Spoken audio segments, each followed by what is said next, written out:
They suffered stab wounds in the attack and are now being looked after in hospital. We need to make sure that when people carry out these activities, they feel the full force of the law. People think they can get away with this. The person who firebombed a few weeks ago is out on bail. That's not full force of the law. This crisis, it's a crisis for all of us. It's not enough to simply say we stand with Jewish communities. Of course we do, but we must show it and act it. And the responsibility lies with each and every one of us, because it is our fight too. Let's stop importing people from countries where anti-Semitism is the norm. And if our London Mayor, Sadiq Khan, in his infinite wisdom and belief in diversity, thinks that's the sort of diverse view that it's OK to have on the streets of London and the police don't get involved, don't be shocked, and don't you bloody dare claim to be shocked or upset or care about Jewish people being stabbed on the streets of our capital city in broad daylight. This is on you. You keep getting proven right every single time. Jews are not safe in this country. Well, absolutely. No one can be surprised or feeling shocked that this happened. No Jew certainly is. I mean, we had Zach Balansky last week saying this was just a perceived threat. Well, we can see this isn't any perception. This is real. This is happening on the streets. This isn't just an anti-Semitic terror attack. This is an attack on Britain, on the Western liberal democracy and values. The first politician that uses the word shocking, I might just go and throttle him, because this is anything but shocking. It's the most expected thing is almost overdue, if you ask me, because, I mean, I just left Israel last week. I thought it would be the last time we were woken up by explosions, but clearly not. The Jewish community is our community, and their safety is our safety. And we have to make it absolutely clear, robust, strong leadership, and this has to stop, because otherwise it's almost being normalised, and it's terrifying, and we're sick of it. Enough's enough. Our plan is a complete step change in how we protect communities, moving beyond piecemeal responses to a sustained nationwide effort, one that ensures that people across the United Kingdom can live freely and without fear. Across the UK, on DAB+, on your smart speaker, on your smart TV, and on your side. This is Talk.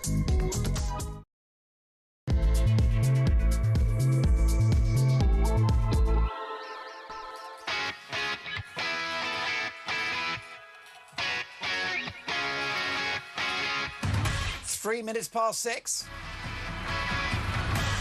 If you are Sir Keir Starmer, you may want to look away now. Well, it's not the football or the World Cup, but the results are in. Burnham 1, Starmer 0. So is the outgoing mayor of Greater Manchester now wearing the number 10 shirt? Andy Burnham has won the Makerfield by-election, paving the way for a leadership challenge against the Prime Minister. Labour secured a 9,231 majority and a whopping 54.8% of the voting share. Was it a disappointing day for Reform UK? Even with the votes that went to Rupert Lowe's Restore, they don't win that seat. Has the halo slipped for Nigel Farage? I'll be asking the Deputy Leader of Reform UK, Richard Tice, very shortly.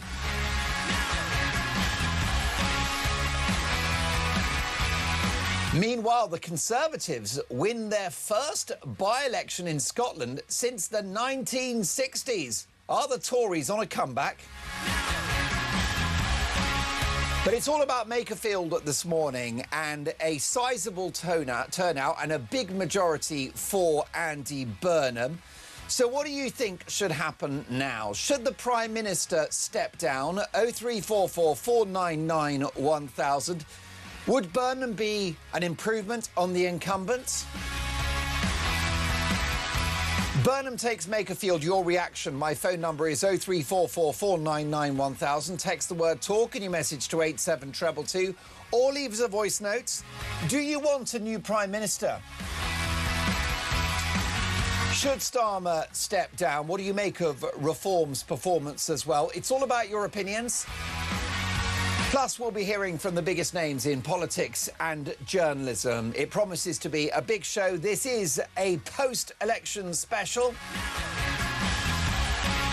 What do you think? Should Sir Keir Starmer now resign? You are listening to Talk. This is Breakfast. A big 4 hours to come. Let's talk. You can hear the show on DAB Plus in app and online. You can also watch us. Just head to YouTube, search Talk and Up We Pop. Is Andy Burnham heading for number 10?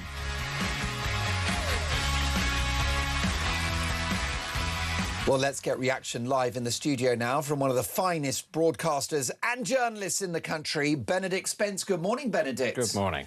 Well, we expected Andy Burnham to pip Reform to the post, but not by this margin. No, I think that this is a pretty difficult result for Reform to swallow. And for other parties as well. I think that it's worth touching upon that. But ultimately, that's the big headline there, which was that Reform were expected to put up the biggest opposition to Labour in this seat. At one point, I think they were feeling pretty chipper about this, and it's not really gone to plan at all. And I think you can take several things from that. But the overarching thing is, ultimately, Andy Burnham picked very well when it came to where it was that he wanted to stand, and it was very fortunate that this particular one has come to pass. But he knew his audience very well, and I think also the audience knew him very well. And I mean that both in the sense of this is sort of seen as vaguely his home turf in Lancashire, but ultimately also I think that a lot of left-leaning voters, Labour voters, but also prospective Green voters as well, understood the severity of the occasion. They understood that they were effectively voting for the next Prime Minister in their constituency, and that's why I think you've seen such a large turnout for him. Does what happened in Makerfield yesterday tell us anything about the national picture and what could happen at the next general election? Yeah, I think it tells us a fair amount. First and foremost is that, I mean, ultimately this is a seat that not necessarily as hard Labour as it could have been, but I think that what you've seen here is a lot of tactical voting in terms of prospective Green voters have decided very firmly Andy Burnham is preferable to Reform, so they've very much gone for him heavily. And that could happen in the Red Wall at the election. And I think that that's something that needs to be borne in mind here, which is that as a bit of a sideshow, nobody's really been paying attention to it to the same degree, but the Green Party are going through a bit of a moment, having had that sort of a massive leap. There's now some internal strife going on there, and what you've seen is a Green candidate who didn't really put up much of a fight because I think it was understood really within the party that this is not the moment and this is not the place to put up the fight. And so what you've seen there is lots of people who might otherwise have voted Green splitting off and going straight back to the Labour Party. That is an example of how powerful tactical voting can be. Would they be motivated in the same way at a general election? And if it wasn't Andy Burnham in particular, who of course is preferred on the left of politics to Keir Starmer, perhaps it wouldn't have gone quite the same way. But there's got to be a real lesson there for Reform in particular, because not only has this led to a victory for the major left-wing candidate, but actually if you were to take the total Tory number of Tory and Restore votes as well, they still wouldn't have won. Ultimately, there's still some work to be done there.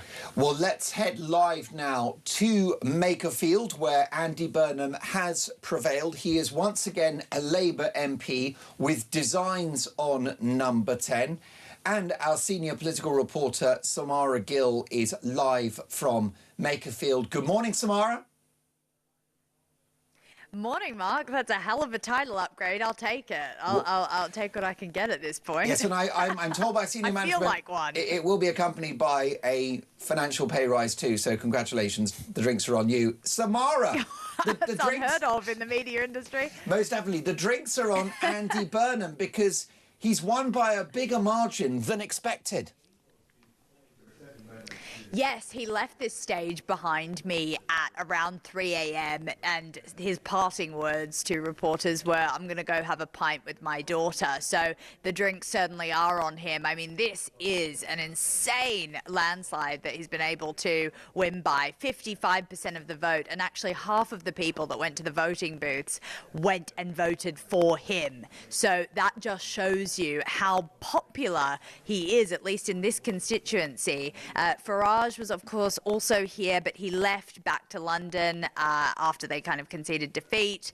And Robert Kenyon was left. But, you know, he did get 35% of the vote, and that is still historic in a place that has been Labour for 125 years, Mark. I mean, Restore managed to get 7%. It's not exactly the splitting of the vote that everyone said it would be on social media.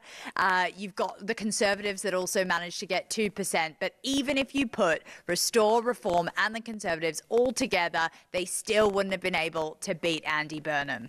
Oh, well, that's a damning result. And, of course, turnout was very high, which adds authority to this victory for Burnham. Big time. I think that Westminster is going to be a flurry today, or just a lot of head shaking and temple massaging, because, I mean, Keir Starmer, what's going to happen now? And I think that's what we need to look at.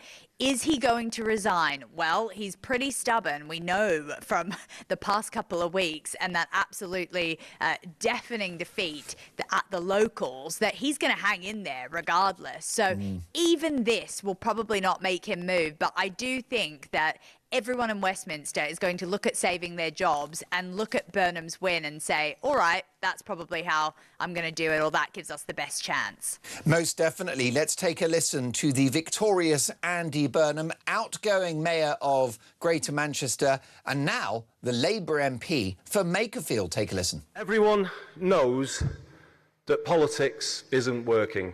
Everyone can feel that the country isn't where it should be.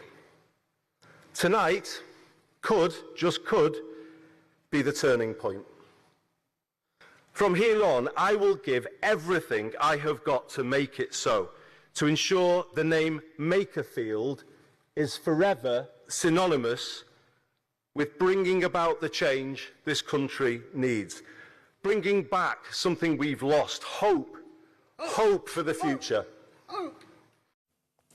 Well, that was Andy Burnham, who's now the Labour MP for Makerfield, likely to launch a leadership campaign in the days ahead.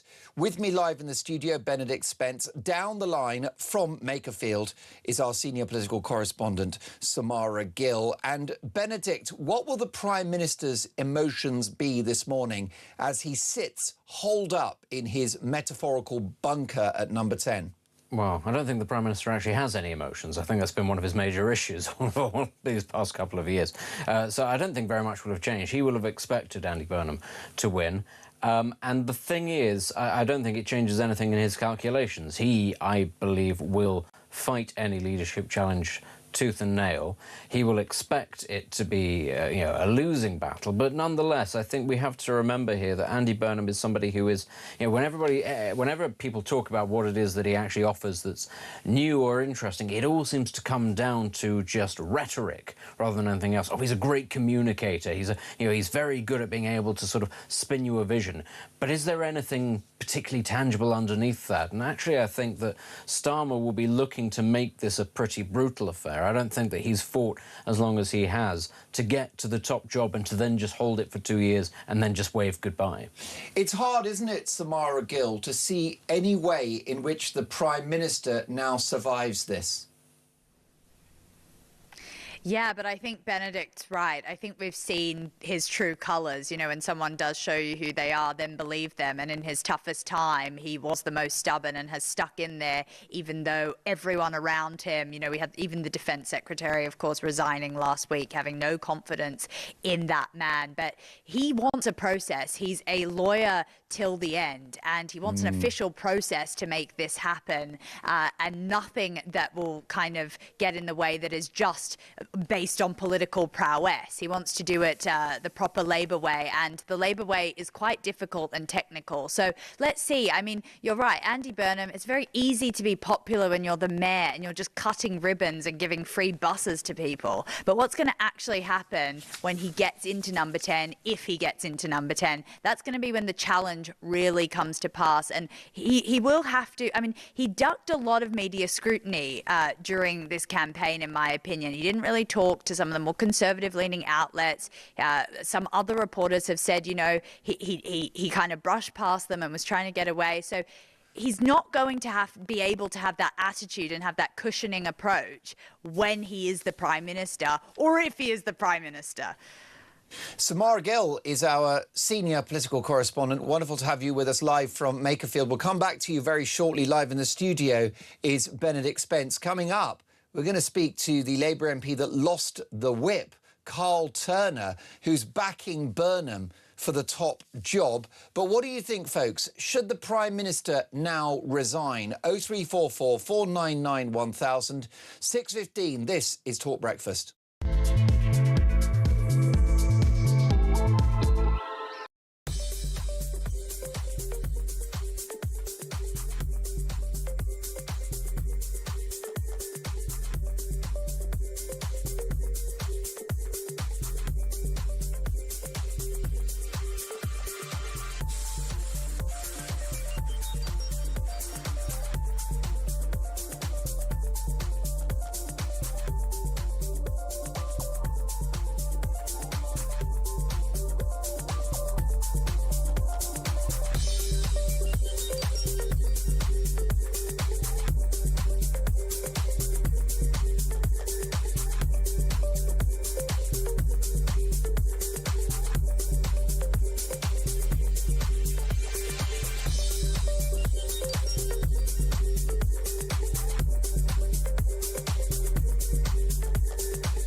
We've actually put up with half a century of being told that somehow our national flag is a symbol of oppression. Now, I think if Oxfordshire do this, they'll find themselves completely and utterly defied. People will literally just defy this. And you know what? If people have moved to this country and they don't like our flag, I've got a really simple idea. Go back to where you came from. Do you ever fear about being arrested because of the socks you wear, Nigel Farage? Well, I do. You want to see the underpants? Oh, dear, no. There's the thought. Wow.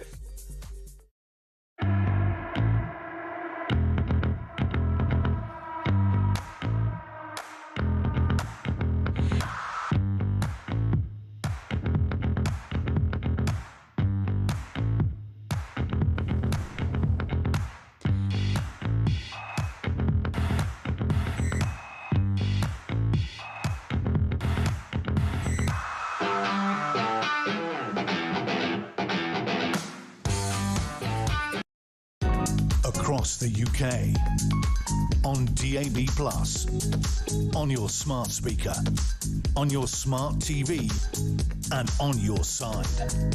This is Talk. An unnamed texter has messaged the show, Mark, this wasn't just pro-Andy Burnham, it was a vote against Starmer. It was the Get Starmer Out vote. Well, we've got a post on X from the Prime Minister, who I doubt has had his 8 hours of sleep last night, and he has posted the following. Congratulations, Andy Burnham, Labour's new MP for Makerfield. Voters chose Labour's campaign of hope and optimism over division and hate, which is clearly throwing some shade on Reform UK. And in my view, a typically tone-deaf response from the Prime Minister, who simply, in my view, hasn't got a political bone in his body. And I suspect it's the beginning of the end. Let's take a voice note, if we can, from Carl on the victory of Andy Burnham in the Makerfield by-election.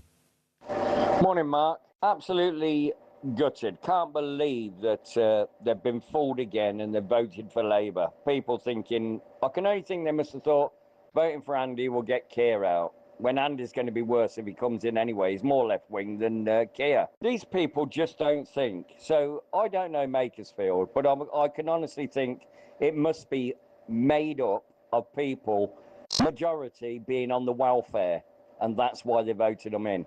I can't see any other reason. The way Labour's treating the country and people are still voting for them. Absolutely cannot believe it. Madness, absolute madness. Carl, thank you for that. What is your reaction to Andy Burnham's victory in Makerfield? What does it say about our politics? Is he going to be our next Prime Minister? Will he be an improvement on the incumbent? Well, it was very interesting earlier listening to the independent MP, formerly Labour MP, Carl Turner, who's lost the Labour whip over the jury reforms proposed by the Prime Minister, to which he objects. And it was interesting, Carl Turner told Times Radio, Project Keir is dead. What a line. Project Keir is dead. Well, Carl Turner joins us now. Good morning, Carl. Good morning, Mark. Well, that's a definitive response from you. You're celebrating this morning. Well, look, I'm celebrating in the sense that I didn't expect it to be such a resounding victory. I thought he would win. I spoke with Sam Coates at Sky News yesterday evening as the polls closed. I've been in the constituency that day, and I said I think he might get more than 50% of the votes. But it was more optimism than reality at that point. The truth is, though, he's got nearly 55% of the vote, and that's significant, not just because it is a resounding victory for Andy Burnham, but it's significant because it means Keir Starmer's got to pack his bags and leave number 10 Downing Street quick sharp. Carl, you will likely become a Labour MP in the days ahead, given that Andy Burnham supports your objection to scrapping jury trials for large numbers of cases. You're going to be a Labour MP again. Well, it's more than that, Mark, because Andy Burnham has spoken to me on several occasions and he's made it very clear to me that he thought it was absolutely wrong, that I should have been removed from the whip.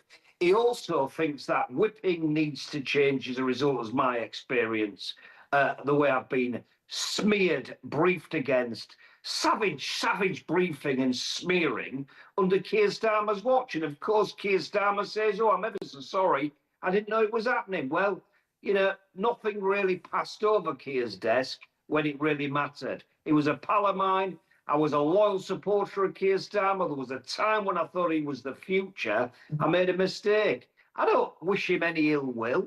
I don't think he's a bad man. I just think he's not very good at politics. I don't think he's got any political nous whatever. And I don't think he knows what he is about, frankly. And you know what? The electorate are not stupid. They can spot it. They spotted it with Keir Starmer a long time ago. They were on it more, well before I was, Mark, to be honest. And the reality is the electorate have decided they wanted him out. And that's good for me because I think he needs to be gone to give the country, not the Labour Party, the country a chance. Now, you'd like Andy Burnham in number 10.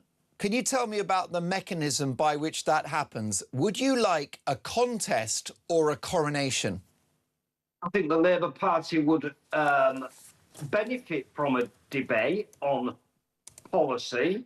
But actually, I think the country needs a coronation, to be honest with you. That's my view. People will disagree with me. Why do I say it? Well, I say it for these reasons. The country elected a Labour government in July 2024. Keir Starmer promised competence. He promised to be avoiding all of the incompetence and shenanigans and chaos of what was a Liz Truss and Boris Johnson government. We ended up in a similar scenario. I think it needs to be fast, and for that reason, I think a coronation is preferred, not by the Labour Party or by individual politicians, but I suspect by the country. And if it were to be a coronation, Carl, we're looking at probably less than 4 weeks. He's installed in number 10. I think so. I think before the summer recess, which I think is the 18th of July, that would be the best time. But I think you've got to give the Prime Minister the opportunity to set a timetable. If he wants to extend it beyond that, then it's a matter for him to discuss with Andy Burnham. But there's other people in this, Mark. Wes Streeting is somebody who's saying he wants to be in a contest. He's got to be given the chance to get the numbers. I think he's probably got them, frankly. But he's got to be given the chance as well. And there might well be a contest between Wes Streeting and Andy Burnham without Starmer being in it. I think. Are there not parallels between Andy Burnham's victory in the last 24 hours and Sir Keir Starmer's victory in July 2024? Two figures elected on the basis of very few stated policies. The reason why people like Andy Burnham is they don't know anything about him and they don't know what he's going to do. No, I don't think that's fair, Mark, because I think Burnham has been clear about what he wants to do, and I think it's fair to accept this look. It was a referendum on all we've had is poetry, not policy. Well, look, there's no manifesto. He thinks he's the white Obama. His speech was about giving people hope back. That is classic Starmerism, isn't it? Warm words. When you go into the electorate in a by-election, it's very different to going to the country where you'd need a manifesto as a political party. You know, that's not where we are. I think we ought to give Andy Burnham some space and breathing space. Because actually, the country deserves an opportunity to be governed by somebody who's got a clue. And I'm afraid to say, Keir Starmer didn't have much of a clue when it came to politics. Now, Carl, we can agree on that. It's without doubt that Andy Burnham is better at politics than Sir Keir Starmer by an order of magnitude and a better communicator. But we know nothing about what he will do as Prime Minister. Well, look, the first thing about that is we have a manifesto from July 2024 which still stands. Well, then why get rid of Starmer? It was his manifesto. Because Keir Starmer is just not up to it. He U-turns on stuff. He's messing around with policy that's never been pitch-rolled. The Mandelson appointment was absolutely appalling in the sense that he couldn't own it. I didn't mind the fact that he'd appointed Mandelson thinking he's going to do a good job. But then all the pretense of it wasn't his fault and all the rest of the shenanigans that came with it was about bad politics. What he should have said, and I won't bore your listeners and viewers with it now, but what Starmer should have done is own it. He should have said, look, I appointed him in the country's interests. As soon as I realised the relationship with Epstein, I got rid of him for the same reason. I'm very sorry, let's move on. What you got instead was civil servants being fired, chiefs of staff who ought never to have been there, in my view, Matt Sweeney going as well, and anybody who he could point at and say, you're to blame, not me. That's the reality of where we are, and that's why I ended up losing the whip over the jury trial stuff. Now, Carl, do stay with us if you can, because live in the studio is the broadcaster and journalist Benedict Spence. Benedict, your reaction to what Carl Turner has had to say. He wants a coronation. He wants Andy Burnham in number 10 ASAP. I think, to be honest, I do think that that's in Labour's interest. It's certainly in Andy Burnham's interest. I don't think you want to draw this out any more than it has to be if you're him. Whether or not he'll get that, of course, is a different question, because there are other actors in this. But a leadership contest would be a pantomime, wouldn't it? Well, without the jokes. You say that, but actually I don't think Keir Starmer necessarily has the wherewithal to make it a pantomime. I think he's potentially snide enough to take chunks out of Burnham. But, you know, I do think it's worthwhile to say, you know, this is me looking at this from, you know, the perspective of the country more broadly. It's not unfair, I think, if there's, given the situation that we've currently got, that Keir Starmer rakes Burnham a little bit over the coals. Because then, of course, the alternative response is, if it is simply a coronation, the drumbeat will start very quickly about a general election, about whether or not this should be put to the country, about whether or not Andy Burnham, who was not even an MP at the last general election, so you can't therefore claim to be representative of the party more generally, whether or not there is legitimacy there. Ironically, I actually think it's in Andy Burnham's interest to hold as early a general election as possible, because I think it's important here for him to be able to, you know, as Carl's sort of talking about here, actually very good at politics. It's important, I think, that Burnham is able to draw a line underneath Keir Starmer and say, look, that's not us, That's him as an individual, and this is now a different direction we're moving in, and this is what I'm going to put to you. And I think in order to get that kind of legitimacy and to remove the stench of Starmerism, if you like, which otherwise is going to follow him round, whether he likes it or not, I think it wouldn't be the worst idea to accept, look, you have a general election, you're likely going to lose a lot of MPs, you'll have a much reduced majority, but right now, Reform clearly are not all at the races. They're not ready for a general election. Restore, that's just a side note. That's not necessarily going to impact anybody except Reform. And the Tories are still very much on the back foot. Oh, and look what's just happened. The Greens are also now starting to have a little bit of internal strife. If I were Andy Burnham, I'd be thinking, actually, the quicker we have a general election, I'll have a shorter majority, smaller majority, but I tell you what, it'll give me 5 years of a clean break rather than 3 years of saying, I'm sorry about Keir Starmer. We're going to go live to Makerfield in just a moment, but Carl Turner, what are the chances of an election this side of Christmas so that your mate Andy Burnham can have a mandate to govern? I don't know whether it's going to be this side of Christmas, but I think Benedict is right. I think the prospect of an early general election is much increased as a result of Burnham's election as the MP, and obviously he's going to be the Prime Minister in not so many days. Is that an admission that he needs a mandate if he becomes Prime Minister, Carl? Well, we're not in a presidential system, but the electorate get very cheesed off with people becoming prime ministers without a mandate. So I think, look, I think you've got to be honest about that and stop pretending that it's anything other. The country gets fed up when you mess around swapping leaders because one's unpopular and all the rest of that stuff. But you don't need to by convention. But I think if Andy Burnham gets anything like above level peggings with Reform, and I think he might, it might be short-lived, by the way, the bounce, but if he gets anything above, I think he might just go. Would you offer me a preferred date for a snap election under Prime Minister Andy Burnham? It depends what the opinion polling says, because what you've also got to encounter into that scenario is people who are in there now thinking, hang on a minute, I'm not voting for a general election because I don't quite fancy It would need to be sooner rather than later, wouldn't it? I would suggest October or February. I think we'll get well into next year, probably, and I think it might be the sort of May, June time next year. Right. If in fact we're ahead in the polls. No Prime Minister's going to go to the country knowing they're going to lose the Premiership. But look, MPs count as well, because some of us will be looking at our electorate and thinking, can I win? And if you can't win, they're not going to vote for it. Well, let's take the view now of Samara Gill, our senior political correspondent, if we can, live from Makerfield. And, of course, you were there witnessing a bit of political history, potentially the beginning of the end for Sir Keir Starmer's premiership.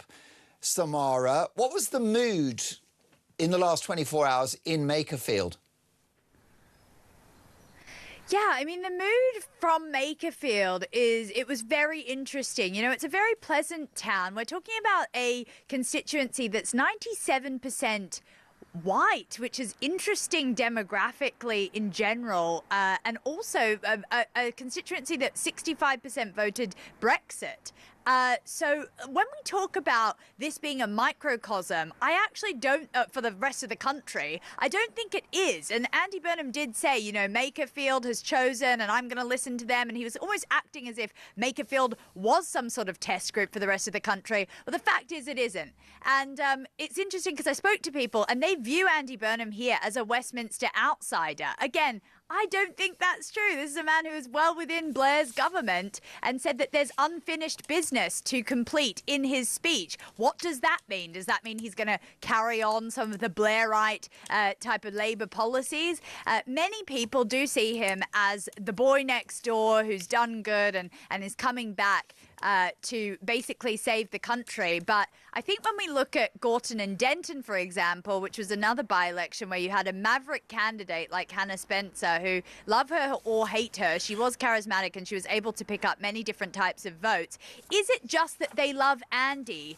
or is it that he's going to save Labour? We need to be asking these questions because he was able to decimate the the Green, Lib Dem and Conservative vote, and none of them were percentage-wise very high at all. But the question really we need to ask is it just because it's him? Because the Facebook ads that were ran, 98% of them actually didn't even mention Labour. It was all about Andy.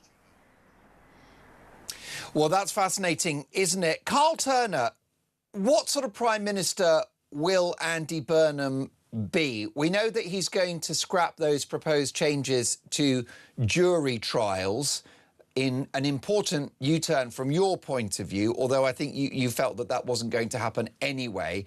But what's going to happen with the economy, with immigration and with net zero under Prime Minister Andy Burnham? What will he do? What will he do? Well, I think these are important questions. Look, he's taking advice from people who are senior in the economics. And I think the Bank of England have been working with him in recent days. He'll not want to worry the markets. That's the first point, I think. In terms of net zero, I think Andy will take a realistic view. Why are we not increasing the licences for drilling in the North Sea? I've got no idea. I can't work it out.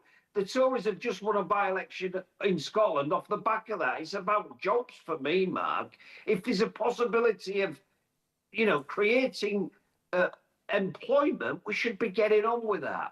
And I think some of these targets are pie in the sky, frankly. I sound a bit like a Tory sometimes, but I happen to believe in what I'm saying. So, look, that's what the stuff I'd expect Burnham to be doing. He's a pragmatist. People say he's flip-flop. In my experience, he never really is flip-flop. He can be quite determined. I've been in a room with him when I was in his campaign team in 2015, when he made some decision, which I'll not discuss publicly, which I thought was a mistake, told him it was a mistake, but he did it because of principle. That was about trade union money, by the way, and backing from Unite the Union.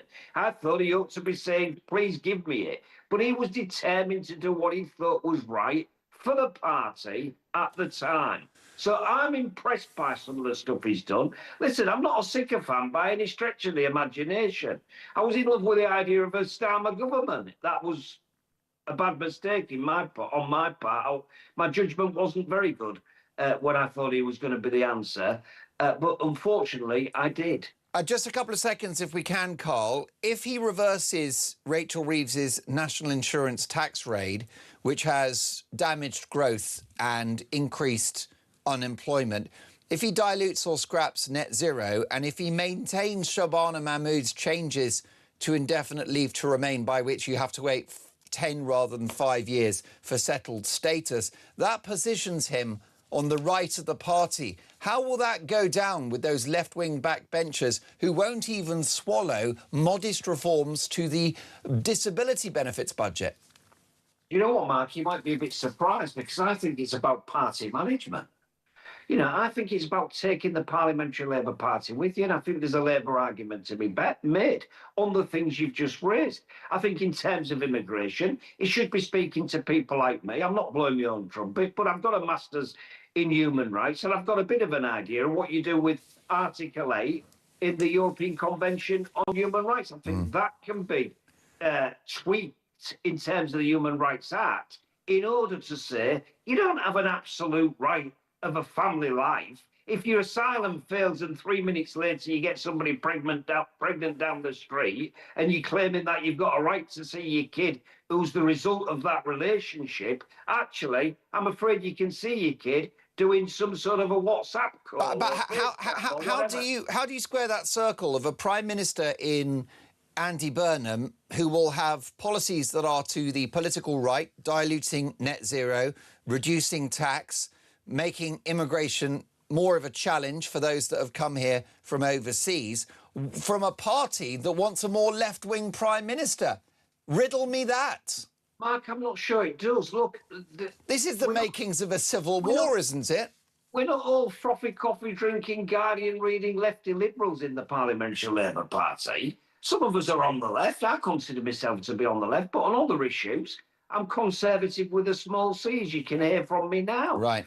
there is a Labour argument to be made. There's a Labour argument to be made on welfare stuff, right? You know, the clue is in our name. We're the Labour Party. We're supposed to stand up for the men and women who get up in the morning and get on the push bike and go to graft. That's the Labour argument that we can find. And that's a convincing argument, not just to the PLP, but to the country as well. Carl Turner, soon to be Labour MP once again. Thank you so much for joining us in this early hour. I'm not sure I'm convinced, though. I think that a lot of those Labour backbenchers are muesli munchers, and it will be a struggle if Andy Burnham tries to tackle immigration, net zero and the highest taxes since the Second World War. Samara Gill still live from Makerfield, and the brilliant Benedict Spence live in the studio. One of the finest and best connected political journalists in the country is next.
Across the UK, on DAB+, on your smart speaker, on your smart TV, and on your side. This is... You are listening to Talk Breakfast, and we have the news that Andy Burnham, former Mayor of Greater Manchester, is now the Labour MP for Makerfield. Here is a sample of his victory speech. Everyone knows that politics isn't working. Everyone can feel that the country isn't where it should be. Tonight could, just could, be the turning point. From here on, I will give everything I have got to make it so, to ensure the name Makerfield is forever synonymous with bringing about the change this country needs, bringing back something we've lost, hope, hope for the future.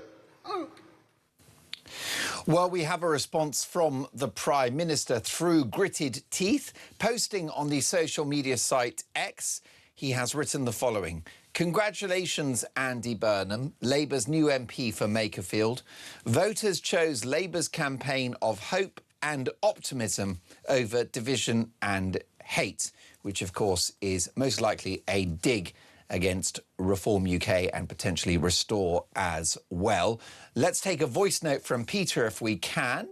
Good morning, Mark. I'm not so sure about this Andy Burnham victory being for Manchester and Makerfield. Perhaps they want to get rid of him, though. He wants to go down and get into Parliament and become the Prime Minister. Perhaps they're doing this because they actually want to get rid of him out of Manchester. Has anybody ever thought of that one? But on the other hand, if people want him, then I'm just now come to the conclusion that some of the voting public are terminally stupid because it's like a turkey voting for Christmas. You're going to get Keir Starmer, but 10 times worse. He's not going to stop the votes. He's not going to stop the rapes. He's not going to stop giving all this money away to people that are just flooding into this country. He's not going to solve any problems at all, this man.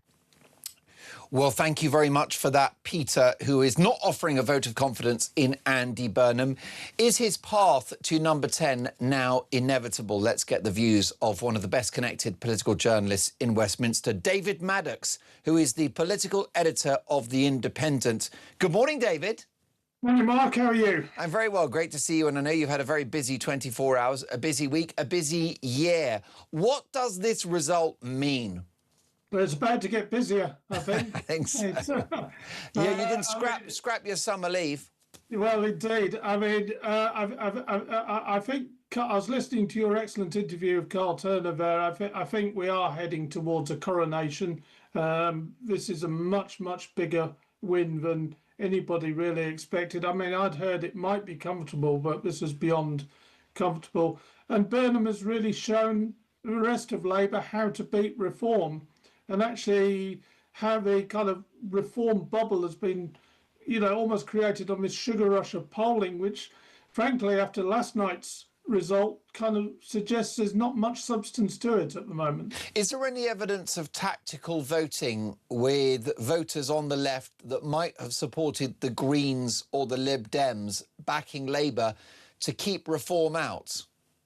It's clear that he was a beneficiary of some tactical voting. I mean, he squeezed the Green vote and the Lib Dem vote, and actually, to a certain degree, the Tory vote. Tory voters seem to have switched to Burnham as well.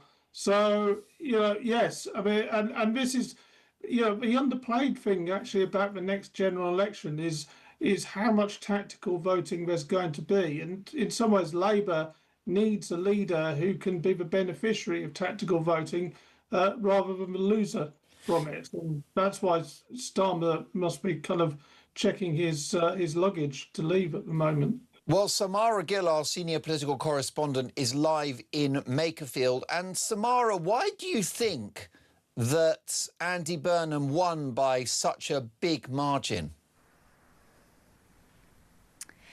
You know, it's a really, really good question, actually. I think it's because he didn't run on the fact that he is Labour. As I said before, it's interesting to look at all the ads and different posters around Makerfield. It is all about Andy. It's not about Labour. And of course, that's quite a smart move and has clearly worked in his favour. This is clearly a vote for a change in the Labour Party, in, of course, the leadership. And the left is really, really good at uniting and mobilising.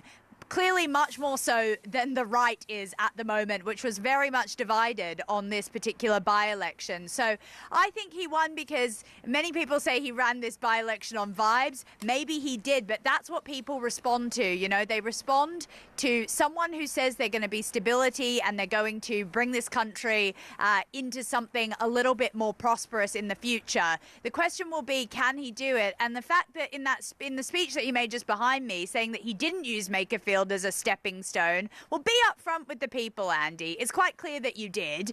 This was the third constituency that you went to in order to try and get a seat in Parliament to become PM. I think people do want a bit more frankness and upfrontness, but hopefully he carries on with his good vibes, because that's clearly what's getting him success at this point.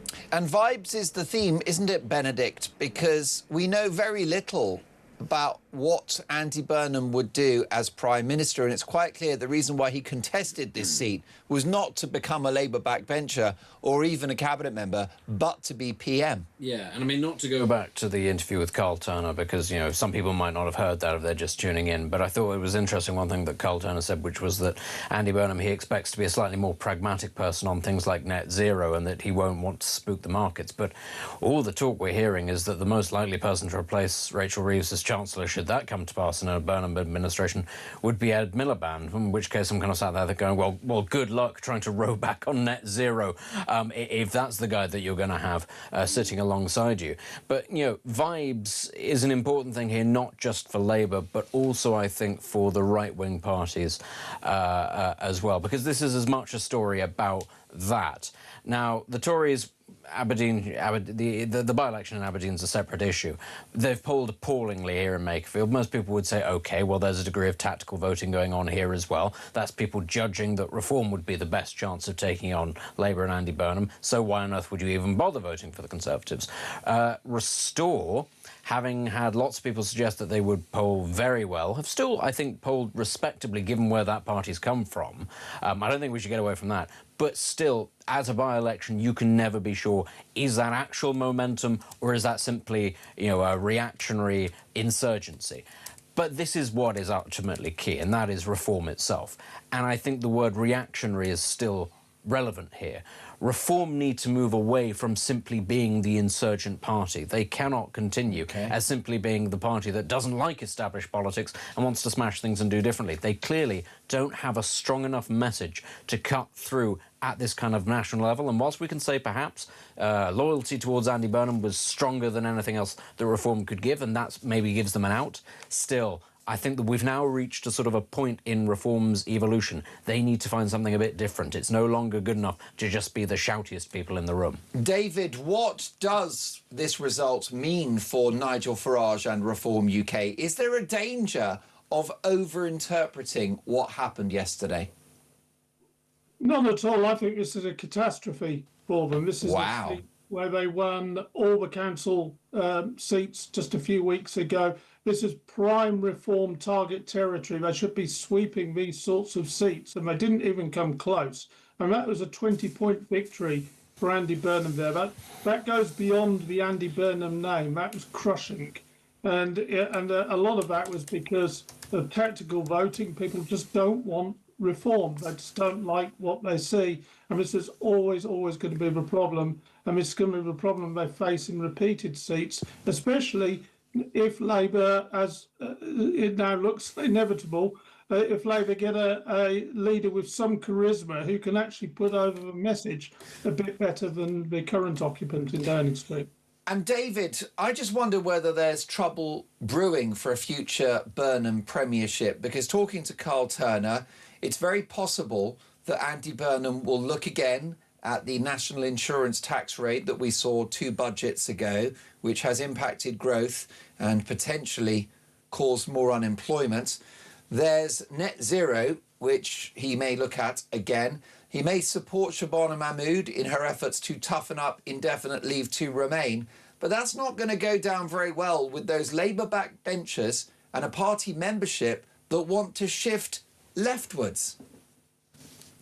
To be honest, I think the great weakness of Andy Burnham is that we don't have a clue really what he does want to do or stand for. Does he know, David? Does Andy Burnham know what Andy Burnham thinks? I'm not sure he does. I think sometimes I get the impression it's the last person he spoke to, and maybe the last interview he did, But that is going to be a problem and a weakness going forward, which is why, funnily enough, I'm one of the people who thinks that we will end up with an early election, because he'll need to call one before he's found out.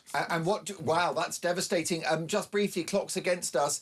Potentially the autumn of this year, February next year, or spring 2027. What would be your best guess at this stage for a snap election? I know that other parties are looking at anything between September and May as the window. My guess, and this is only a guess, but my guess is he'll go for October at the end of a party conference season. Wowzers! Imagine a general election a few months from now. And then finally, David, again, more crystal ball time, but do we expect a contest or a coronation? It should be a coronation. And I heard what Carl Turner was saying there. It should be, because coronation means it'd be quick. It's quite clear that Burnham has the momentum and support to do it. But, I'm not sure if people like Wes Keating will allow it to be a coronation, or even Keir Starmer. He may amazingly try to dig in, but, it should be a coronation. Oh, yes, Keir Starmer. I forgot about him. David, a privilege to have you on the show. We know how busy you are. Thank you for making the time. Look forward to reading your coverage in The Independent later today. David Maddox, political editor of The Independent. Still with me in the studio, Benedict Spence, live from Makerfield, Samara Gill. And next up, one of the country's finest pollsters. What does this mean for the next election? Talk Breakfast.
violence on the streets, there's no excuse for that. And if there are protests following this, I just hope that they remain non-violent. I mean, you can understand the community concerns after an attack like that. People were saying all around the world, that's what British people now think. Have a listen to Rob from yesterday. Morning, Jez.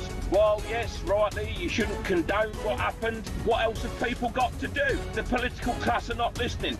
These people who are coming over here illegally, they're rapists, terrorists. They're coming over here. It's literally like putting a wolf in a sheep field.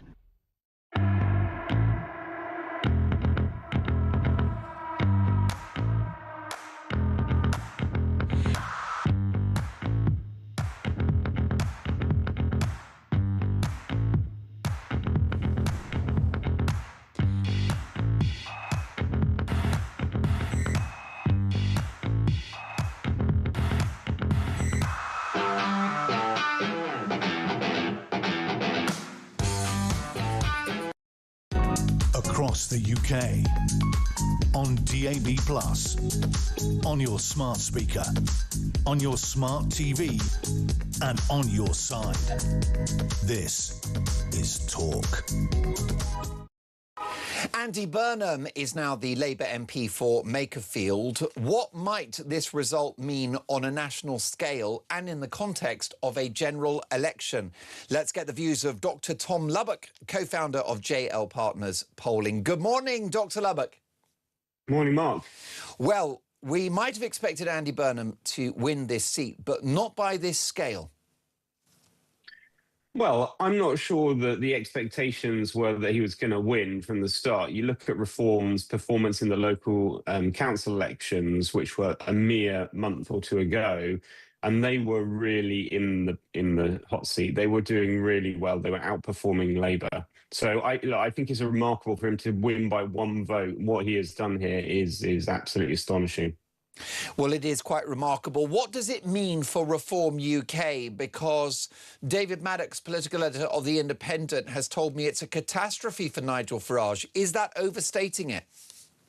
Yeah, I think that is just getting way over our skis. Andy Burnham is sui generis. He's like no other politician in the UK. He has net positive favourability ratings. The public feel warmly about him, and nowhere more so than in the Northwest. Now, when we actually spoke to voters in Makerfield, they didn't actually see themselves really as part of Greater Manchester. They didn't think that's how they thought of themselves, and they didn't actually feel like they'd benefited all that much from a Burnham mayoralty. But put that to one side, they still felt he was sort of the area.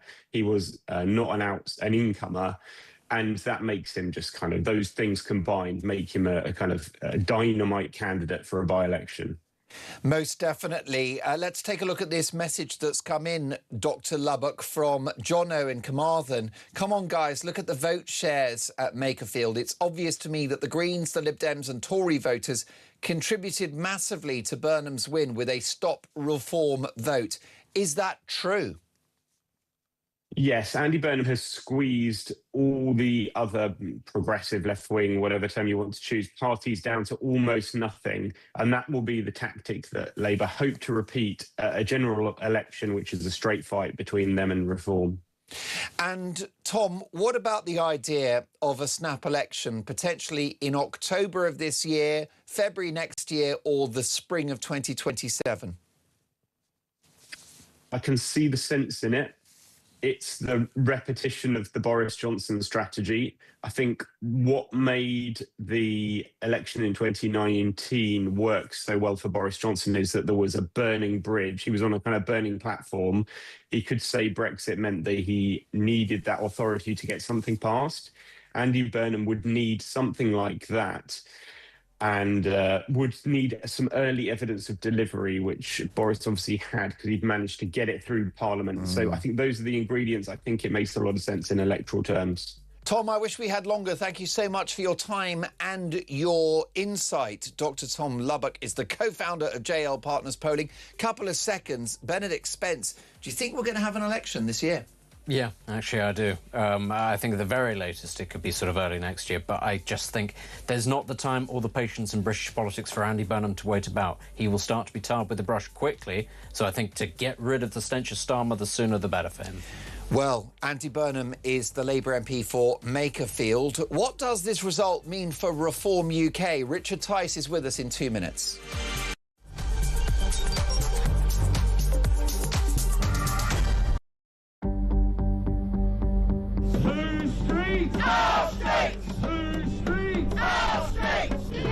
I've got some breaking news here. The Crowborough Army Training Camp could hold male asylum seekers all the way until 2030. After the Home Office claimed it would only be for 12 months. Not much ambition involved in that, is there, in terms of solving the migrant crisis? Absolutely, and the way that the Labour government gaslit the public when the migrants were first moved in there, saying, you know, you guys are absolutely being mad. Crowborough is a quiet, leafy town in East Sussex. These people, you can see, have been pushed to their absolute limit. They're not the types that you usually see protesting about this sort of thing. But that town has been absolutely desecrated. You're ruining the country. Get Keir Starmer out. Look, England flag. You're useless. Labour Party's useless. I love our country. And one of the things about our country is good manners. Not very British. What Labour advisor thought she wasn't going to be heckled at a petrol station in Leeds? Do these politicians actually ever get out and understand what it's like for real working class people? I thought it was British to exercise a right to free speech. That's what Keith Stalin told Trump. That's what White Van Man was exercising yesterday to Richard III. Oh yes, I remember. We're not really allowed our right to free speech in case we criticise the government. You can't blame people so many decades away from you for the chaos that has been caused by Labour. This is cheap politics, isn't it, Syrian? Well, it's stupid politics. I mean, who raised national insurance on part-time workers? Labour. Who's been the stupid people that have wandered down the road and increased taxes on businesses and on individuals? Labour. A lot of people get very frustrated, especially when the government says, oh, free school meals, you know, for every kid, not just the kids who really need them, free bus passes, free this, free that. None of it's free. It's subsidised and paid for by the taxpayer. And we're in this constant situation where the government's answer to everything is tax us a bit more, take more of our money, and then give some more of it away generously. It's our sodding money they're giving away. Yeah, exactly. And it's either someone else's money today, another taxpayer, or even worse, it's the money from our...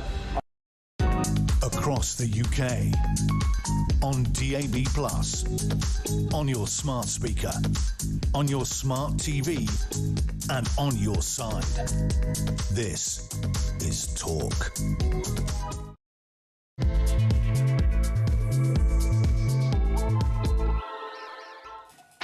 Two minutes past 7, top of the morning. And breaking news, it is not the football, but we do have the full-time result. Burnham 1, Starmer 0. So is Andy Burnham now wearing the number 10 shirt? We'll get reaction from across the political spectrum to this political bombshell with the very real prospect of a new Prime Minister in a matter of weeks and potentially a snap election this side of Christmas. Your reaction, 03444 499 1000. A very busy show beckons. Let's get reaction from the Deputy Leader of Reform UK, Richard Tice. Good morning, Richard. Good morning to you, Mr. Dolan. Are you surprised by the margin of Andy Burnham's victory? Well, obviously, we'd have liked to have won, and we must extend our congratulations to Mr. Burnham on holding a very, very safe Labour seat that's been Labour for 100 years. So, in a sense, they were always expected to win. We were always the underdogs. But what we discovered, and this was fascinating, people who voted Reform at the locals deliberately said to us, even though I'm a Reform voter, I'm going to vote Burnham to guarantee to get Starmer out. Our slogan at the locals was vote Reform, get Starmer out. That's what voters did. And then with the specific chance in Makerfield, voters voted tactically, and that's why the margin of victory was so significant, in order to send that very clear message to the Labour Party, get this most unpopular, dreadful Prime Minister out of our lives. So Reform UK were the victims of a protest vote? Yeah, it was tactical voting to ensure that objective. And look, we fought a great campaign, incredibly proud of how hard everybody worked, and a massive thank you to everybody, starting with the candidate himself who worked tirelessly. But look, it's difficult. Mr Burnham is a well-known figure in the Northwest, of course. And wasn't it fascinating that none of his literature or his posters had the word Labour on it? And that's because Labour is a toxic brand, and there's some suggestions that, as you've just had on your show, there might be an early election. As far as reform's concerned, bring it on. We would welcome the chance to take on Labour across the country and, stop this dreadful drift towards hard socialism. By the way, Mark, a terrifying new borrowing number has just dropped as we've been speaking, that government borrowing in the month of May is 30% higher than last year, at another £23 billion borrowed. This government is borrowing to pay welfare, and it is borrowing to fund huge public sector pay increases, whilst people in the private sector are getting poorer. And that's why, frankly, bring on that election. And the sooner it comes, the sooner we'll win. 23 billion borrowing in a month. That's exactly how much the military need just to make this country safer. There you are. It's dark times, isn't it? However, it's a problem for Reform UK if Andy Burnham becomes Prime Minister, which he likely will. The reason being he's a popular figure. He's much better at politics than Sir Keir Starmer, a much better communicator. So it seems that he's going to thwart this reform wave. Well, I think people will very soon be reminded that actually he's Captain Flip-Flop, king of the U-turn, who lost 2 Labour leadership contests in 2010 and 2015, I think it was, because actually he's got no real conviction. And, 1 minute he wants to rejoin the EU, 1 minute he's pro-trans and thinks that men should go into female bathroom spaces. He's all over the place on all of this. He's going to give the WASPy women a few billion. The WASPy women. This guy, he's just... They lasted about a day, didn't they? Well, he's got a lot of splinters in his backside for sitting on a lot of fences. That's the reality. And in the immediate future, Mark, there's going to be a mayoralty contest to replace him as he has to resign from being mayor of Greater Manchester. That'll take place, we think, at the end of July. It has to be very quick. We're looking forward to that, and we'll be battling very hard to try and win that. And I think what everybody has seen, given that we secured about 35% of the vote, the rest of the centre-right vote, they managed the paltry sum of 9% between them. If you want to stop Labour, if you want to stop hard socialism, there is only one party now in British politics, and that is Reform. And, it's interesting, we beat Labour in the 2 parliamentary by-elections in Scotland. So we've shown we can beat Labour, we will beat Labour, and, we're preparing. However, Andy Burnham is a charismatic figure. He is a more gifted communicator. He will likely reverse some of Labour's very unpopular policies. He's a pragmatist as well. So if he becomes Prime Minister, Reform UK have lost their #1 asset, Keir Starmer. Well, if that happens, he would be Prime Minister of the most toxic political brand in the country at the moment, which is Labour. And that is what we will be battling against in 650 constituencies, the Labour Party and what they've done to our economy. We've just talked about the borrowing figures out just in the last couple of days, job numbers down, vacancies down, youngsters not in employment, educational training is up to over 1 million, I think it is. I mean, all of the economic indicators are dire, and people are getting poorer. People have less money in their pocket as this government has taxed everybody to the hilt and beyond, to waste it on just ludicrous, harebrained schemes all over the place. Now, you would have hit the magic figure of 40% voter share in Makerfield if it wasn't for Rupert Lowe and Restore. So how do you solve a problem like Rupert Lowe? It's very simple. Those who don't want a socialist government have to recognise that we are the patriotic vote who can save this country with the right policies on immigration, on stopping the boats, on getting the economy going, on cutting debt, on reducing our bills by baby drill in the North Sea, offshore and offshore. We've got the policies of common sense, and that's why we're leading in over 300 national polls, Mark. That's the simple reality. And I don't want to get in trouble with your handlers, because I know you have to run in a second, Richard. Couple of quick ones. Should the Prime Minister resign? And what is your preferred date for a general election? Well, I think the Prime Minister will have little choice but to resign, otherwise be faced with cabinet resignations. But let's see how the next few days unfold. And whenever there's a general election against whoever's the Prime Minister, we will be battling Labour. We're the only people that can be trusted to take them on. The Tory brand is also toxic. So it's reform to save the country. Do you think there will be an election this side of Christmas? Do you think that's now likely? It's certainly possible. It is certainly possible, and we'll be ready for it whenever it comes, with great candidates, raising money, great policies, and the hardest working team with the most business-like experience to save the country and save our economy and make people better off with more money in their pocket. Richard Tice, a delight to have you on the show. Thank you for your time. The Deputy Leader of Reform UK. Live in the studio, Benedict Spence, broadcaster and political commentator. And live from Makerfield, Samara Gill, who is our senior political correspondent. Samara, there's a lot of talk about a snap election, a national poll this side of Christmas. My goodness. I mean, I've spoken to management. We've cancelled your leave for the autumn. I know you were hoping to go back to Australia. Forget about it. I believed you for a second there. And yeah, I mean, I'm not going anywhere anytime soon because there's so many different elections. We still need an election to elect the new mayor of Manchester. There's also that.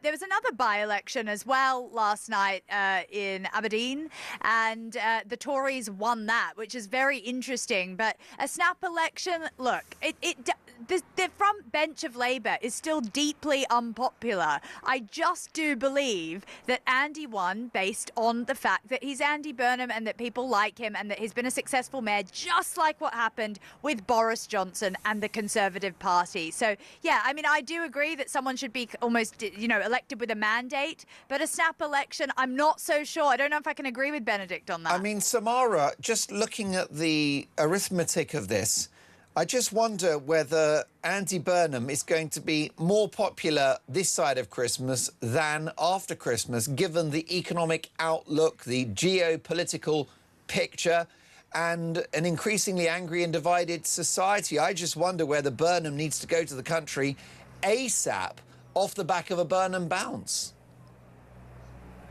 You're bang on, Mark. Burnham will never be this popular or this powerful than today, the very day that we are speaking. This would be the time where actually, in my opinion, he should challenge Starmer straight away and get a leadership contest going. But let's see what happens there. And he's dealing with someone, obviously, who is like black mold to Westminster, just won't leave, can't get rid of him. That's Starmer for you. So he's dealing with a very difficult opponent there. But I think this is the popularity height for Burnham. It's all downhill from here, in my opinion. But let's see. Well, yes, interesting points from Samara. Live in the studio, Benedict Spence. What do we think about this idea of an October election, something posited by Carl Turner, who is the independent Labour MP who is backing Andy Burnham for number 10? Yeah, I think if Burnham is smart, he'll understand that that extends to the rest of the country. He's never going to be as popular now. He's never going to be as popular as he is now. Part of the problem with Andy Burnham is, OK, people talk about how he's a great communicator, but he doesn't actually offer anything particularly radical or exciting that can get people off their feet. So he's got a very small window in which to use that relative sheen of being seen as the Westminster outsider and somebody who can unite the party. He's got a very small amount of time in which to make that pay.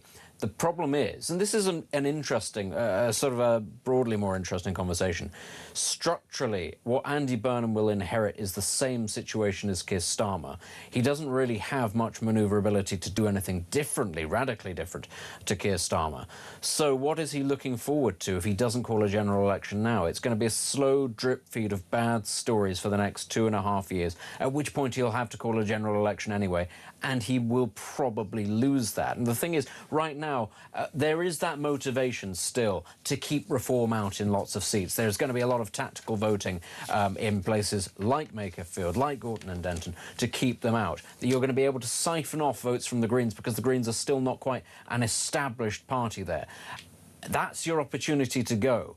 Because actually what happens is if the Greens manage to get back on their feet in some capacity, unlikely, but they could, and if that sort of nationwide fatigue sets in because, OK, Starmer's gone, but you're here and the same things are still happening and there's still energy issues and there are still crime stories related to migration every day and you're not doing anything because you can't face down your backbenchers. If that happens over the course of 6 months, a year and a half, and you can't fix that because you're not actually Jesus and there is no silver bullet for any of this thing, you're just going to lose in 3 years anyway. So you might as well bite the bullet, try and get yourself the 5 years, accept that you'll have a much smaller majority, but then at least you'll be able to turn around to your backbenchers and say, look what dithering around got us. Lots of your colleagues lost their jobs. Now is the time to pull your socks up. Breaking news, Andy Burnham isn't genius. Isn't Jesus. Can I ask you, Samara, just staying on this sort of election theme and the timeline for that, of course, it would probably require a coronation for Andy Burnham. Do you think he's going to walk into the top job? Do you think that the likes of Wes Streeting will step aside so this can be quick? I don't think so. I mean, I've seen Wes Streeting do the rounds this week and the last couple of weeks, and it seems like he really does believe that he's also destined for the job. Of course, Angela Rayner, there were chats about Ed Miliband, who I don't think really particularly wants the leadership position, but might, be pushed into a race. So I don't think it will just be him willfully walking in, although Labour is in some ways better at sort of having a collective thought. That's kind of the way that socialists and communists tend to think, and so maybe they will say, okay, this is a clear enough depiction of what he can do for the rest of us, so let's give him the job straight up. Because the problem you have, Samara, is becoming Prime Minister at the moment is a poison chalice, isn't it? Because we know about the issue with, inflation is expected to potentially reach 6% by the end of the year. Unemployment, yes, it corrected down a little bit, but it's projected to go up in the months ahead as well. Borrowing costs through the roof. So the economic outlook is very challenging. So it's going to be very hard to be Prime Minister for the next couple of years. You might therefore seek your mandate prior to that political carnage. Yeah, absolutely. I think that it would probably be easier to win now, as also Benedict says, than in 3 years' time. But, we also things need to be done. You can't just be getting away with election after election and distracting from the point that the country is falling apart. You can only do that for so long. How many prime ministers have we gone through in the last 10 years?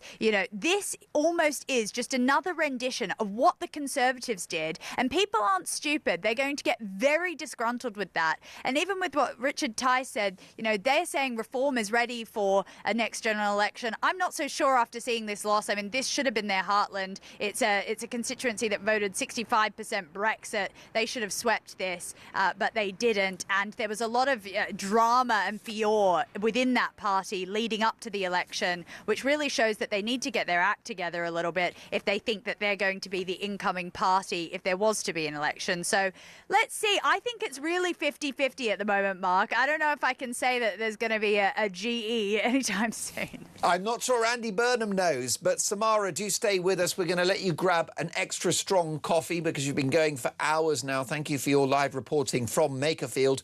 The vote share is significantly in Labour's favour. 24,500, nearly 25,000 votes for Andy Burnham. That's a voter share of 54.8%. Reform got 34.5% and Restore 6.8%. So over 50% of those that voted backed Andy Burnham. That is a significant mandate. But is it a mandate to become Prime Minister? Is it a mandate for a snap election? More on this next. 7:19 Talk Breakfast.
We've got some breaking news that has just come in. talkSPORT have announced a brand new partnership in a developing story. We hear they've created So Good Lager right in time for football's big summer. Just in, we're hearing that So Good Lager will be pouring pints across all O'Neill's pubs and some of the best sports pubs across the UK. With the big kickoff just around the corner, you can find out where to get your hands on a fresh pint of So Good Lager at talksport.com/lager.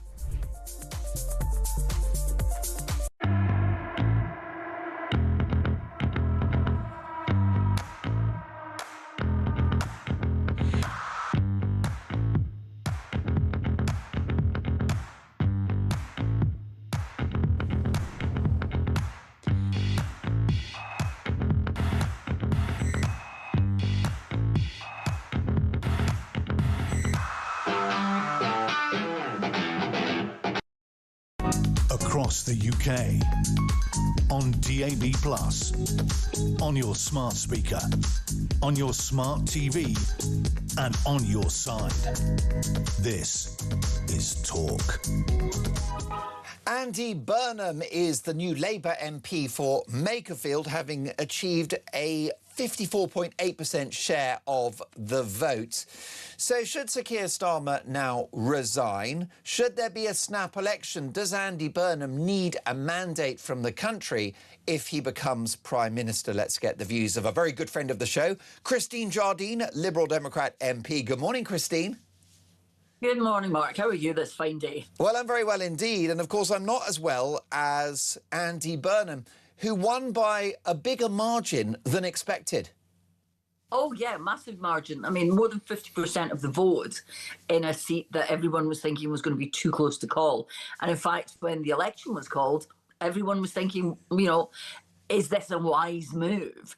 Because it's quite a marginal seat. It was only, I think, a 5,000 majority. Reform did well in the council elections. Is this a wise move? Could Labour actually lose this seat in the same way that they lost Manchester, Gorton and Denton? But in fact, they've got more than 50% of the vote. That's a ringing endorsement of Andy Burnham and what he wants to do and what people in that particular part of the country think about the thought of Andy Burnham being their representative at Westminster. So I think it's maybe gone slightly... well, maybe Labour would say a lot better for Labour than a lot of people anticipated. And I think Reform now have serious questions to ask themselves. And do you think the Prime Minister needs to commission the services of a removals firm? Is it now inevitable, do you think, Christine, that he will cease to be Prime Minister before the year is out? I think that's an issue first and foremost for Keir Starmer and for the Labour Party. I listened to what some of my colleagues in the Labour Party, parliamentary colleagues, had to say in the run-up to this and last night, and there seemed to be a feeling that if there's going to be a change of leader, then they would like to see Keir Starmer take the initiative in doing that. So, but that's very much now an issue for the Labour Party and what they think is best for the Labour Party and for the country. I think for the country, that has to be the top priority for Labour. They have to look now at the message that they've been sent by the people of Makerfield and think about what the rest of the country might be saying. They need to think about that very carefully. So Keir Starmer's not a stupid man, is he? Far from it. And it looks to be stacked against him now in any potential leadership face-off with Burnham. Do you think there's a chance that Sir Keir will fall on his sword? I don't know him well enough. I've only ever had sort of cursory conversations with him, so I don't know him well enough to be able to judge what he will do. But I think he will have to think seriously, not only about what this vote tells him, but also the sort of open dialogue that's been going on.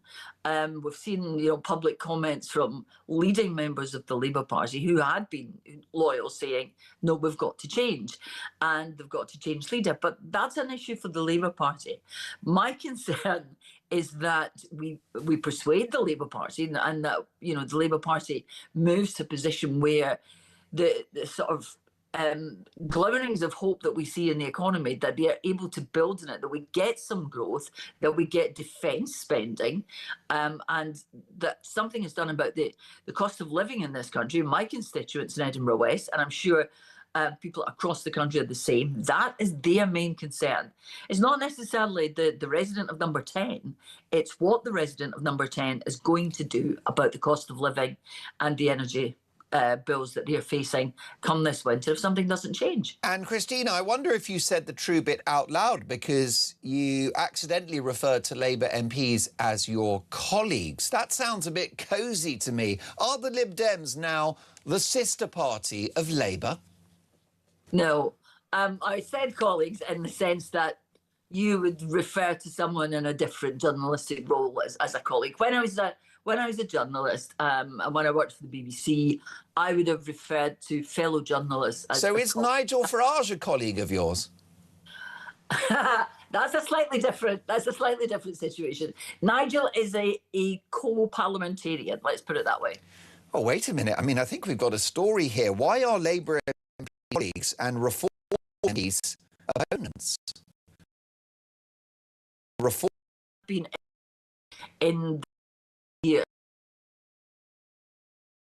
where we have had a similar approach on an issue, or we have raised an issue on a policy which the Labour Party has then endorsed or taken up, and we're happy that if they do take up our policies, we do that. And we have seen that in this government, but I have absolutely nothing politically in common with Nigel Farage.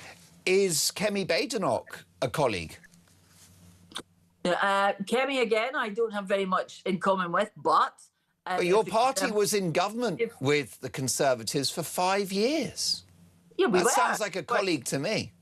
That sounds like working in the best interests of the British people to me. Find the best way forward, find some stability. Remember, in 2010, the country was on the edge of a financial precipice, and the country voted for the Conservatives as the largest party, but not the majority. And let's not go back and, rehearse what is it now, 16-year-old argument. It's more than 16 years now.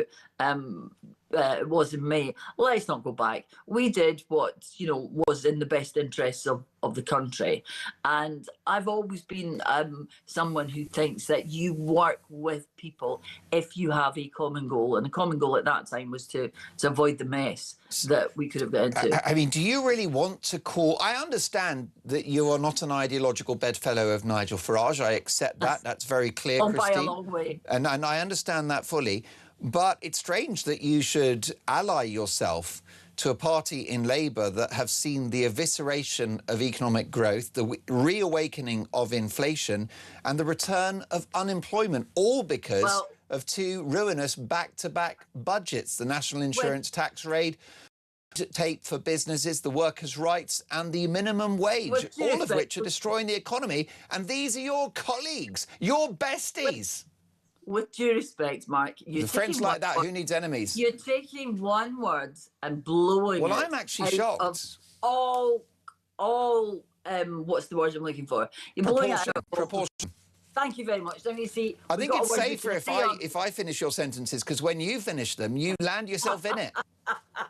Oh, no, I've not got myself in it, don't worry. But Ed Davies not happy. Well, Ed Davies been not happy with me before. I'm glad the Lib Dems are so internally democratic. But look, we don't want to dwell on it too much, but I am quite surprised that Labour MPs are colleagues and Tories and Reform are not. I would have thought they were all opponents, but that's fine. You have a collegiate approach.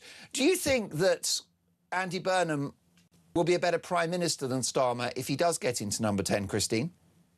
Oh, I don't know. I think it depends.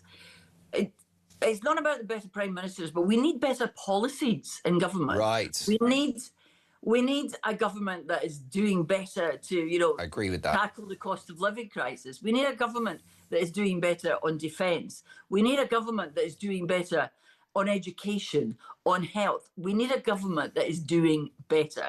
And I don't think that comes down to one person. That comes down to the government. And we do need to see change. I think you're so right. And does it perturb you, Christine, that notwithstanding his political skills and his charm and his lovely thick black hair, that we've not had too much from Andy Burnham on policy, on detail, have we? We've had poetry rather than policy. I think we have had policy, but that's not my concern. My concern is that we get whoever is in number 10, whoever is in government, to get this country back on track again, to get growth, to get the economy moving. And when we see what the government's policies are going to be moving forward, we will know. It may not be Andy Burnham, maybe a backbencher. He may not be offered a cabinet position. He may not be leader. We don't know, and I don't know, because I'm not a member of the Labour Party, so I can't really tell you what's going on within the Labour Party. Most definitely. Speak to them. Even though they're your best mates. Christine, we're joined in the studio by Benedict Spence, broadcaster and journalist. Benedict, your reaction to what Christine has had to say. I'm particularly interested in the lack of detail on Andy Burnham's policy platform, given that he's just about to re-enter the House of Commons. I mean, it's interesting because I agree and I disagree with Christine on some of this, in that she's right that what we need is better policy. I think it's very clear that under Keir Starmer, Labour has lost sight of what actually is both smart policy and relevant policy. I disagree in terms of her saying that it's not about one man. I actually think increasingly it is about one person. I think that everything does stem from the Prime Minister, and any attempt to sort of outsource things. I don't actually think that the Labour Party has anybody really with enough sort of gumption to carry any more of the burden than simply the Prime Minister. I don't think we're in the days of being able to have, say, a Gordon Brown as well as your Tony Blair, of actually having sort of multiple big beasts or heavyweights across the front bench. I actually think one of the things that we've seen from Starmer's period in office so far has been the relative lack of talent of the people around him. I think that has hurt him. But the key thing here is all things stem from the Prime Minister. He is the one that has the authority to actually set in motion different policies. He has the power to hire people, to fire people that ministers don't have. Ultimately, he is the one that has the sign-off on almost all policy. And I think possibly that the outsourcing of things under Starmer, because, you know, we were joking earlier, I think with David Maddox, about, you know, what is it that Andy Burnham believes in? Well, it's whatever the last person he spoke to has to say, which I thought was a little bit mean. But, you know, you juxtapose that with Keir Starmer, which is, what does Keir Starmer believe? Well, basically what his own team tells him. Starmer's, one of his big failings has been actually that he has outsourced lots of things to lots of different people, and that has not allowed him to have anything like a coherent strategy. Christine, what about this talk of a snap election? I wonder, Christine, whether Andy Burnham, with some moral authority, could say to the House of Commons and his own party and to the country, well, I'm the new Prime Minister, that's if he gets into number 10, and therefore I need a mandate. Do you think that there is a chance that we'll have an election this side of Christmas? I might be proved wrong, but I doubt it, because if you look at what happened when Theresa May was the most popular Prime Minister in history, I think, in living memory, going into that weekend where she decided, she was persuaded by her advisors, as I understand it, she was so popular she couldn't lose. I on the doorsteps in 2017, which was the year I was elected, we were all just accepting that Theresa May was, going to be the Prime Minister after the general election, which she was, but not with the landslide that everyone was predicting. Now, I think Andy Burnham, if he's wise, will look at what happened to Theresa May, and regardless of how popular he might be personally, or the Labour Party might become, if they get a staggering bounce, which it would have to be, they are so unpopular at the moment, if they were to get a staggering bounce, I think you have to think very carefully, because it only takes one mistake for that to go, as Theresa May discovered with the dementia tag. One mistake, and what looked like a landslide victory disappeared like, as we say in Scotland, snow off a dike. Now, Christine, by the way, family show, please, we've all had a drink. Christine, can I say... Like a stone wall. That's exactly right. Christine, by the way, so honestly, brilliant conversation. Thank you so much for joining us. We really love having you on the show, and I'm going to upgrade you. I'm not going to call you guest. You're now my colleague. Okay. Well, we're both journalists, or at least I was a journalist, so, there you go. And a valued colleague at that. Thank you so much for your time, Christine. Look forward to catching up really soon. Fascinating conversation. Christine Jardine, Liberal Democrat MP. Still live in the studio, the brilliant Benedict Spence. A little later, we're going to go back to Makerfield and Samara Gill, our senior political correspondent. But next up, the doyen of political polling, Sir John Curtice, live on the show. What does Makerfield mean if there is a snap general election? This is Talk Breakfast.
Across the UK, on DAB+, on your smart speaker, on your smart TV, and on your side. This is Talk. Well, Andy Burnham is now the Labour MP for Makerfield. A remarkable vote share, 54.8%. And Reform UK cannot blame Rupert Lowe and Restore UK, because when you combine their votes, Labour still win. What are the implications should there be a general election? Let's get the views of the doyen of polling, Sir John Curtice, polling expert and Professor of Politics at the University of Strathclyde. Sir John, good morning. Good morning to you, Mark. And it takes a lot to surprise you. You're the most experienced pollster in the country, but my goodness, that was quite some performance from Andy Burnham. Yes, it was. And it was certainly somewhat better than the opinion polls had anticipated, although all the opinion polls had put Andy Burnham ahead. Actually, the one that surprised me rather more was the Aberdeen South result, although I could see that it was possible that the Conservatives might be able to win the seat.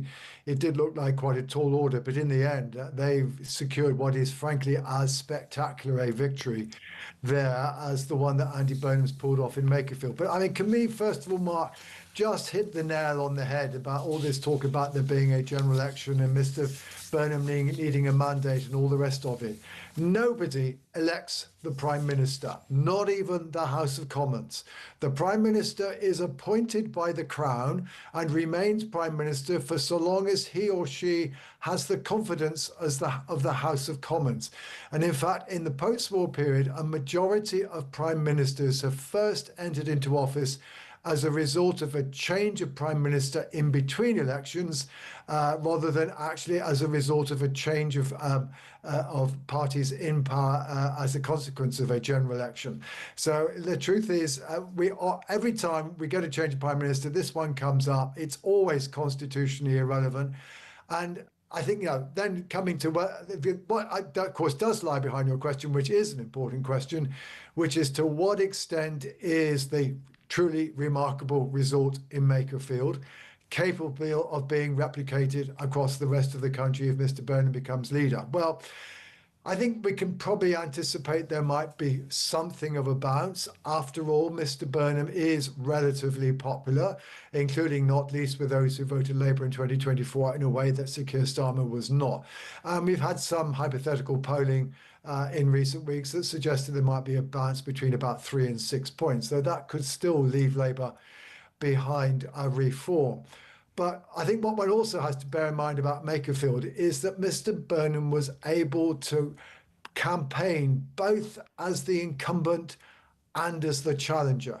He was the incumbent for that half of the 2024 Labour vote that would have voted for Labour irrespective of who was the candidate in the constituency. But he was then also able to appeal to many of those people who want to see the back of Keir Starmer. Either they were Labour voters in 2024, some of them may well have voted for the Democrats or the Greens, or certainly would have voted for those two parties who both ended up with less than 1% of the vote. By the way, you should have asked Christine Jardine about the fact that the Liberal Democrats got their worst ever result in Makerfield, 0.4%. Truly spectacular failure. Anyway, that's just one of the ways. It's a very fair point. One of the ways in which Mr. Burnham was able to achieve the success he did. He's just squeezed all the other votes apart from Reform and Restore Britain. But doing that when you are the Prime Minister and you are the incumbent and you can no longer claim to be the challenger, I think that's going to become more difficult. So I don't think if we were to have an immediate general election that Mr. Burnham is going to put in a result which in effect in Makerfield, you're talking about the equivalent of Labour getting 45% of the vote in a general election. That will still seem a very long way away, even if Mr. Burnham is in Downing Street fairly soon.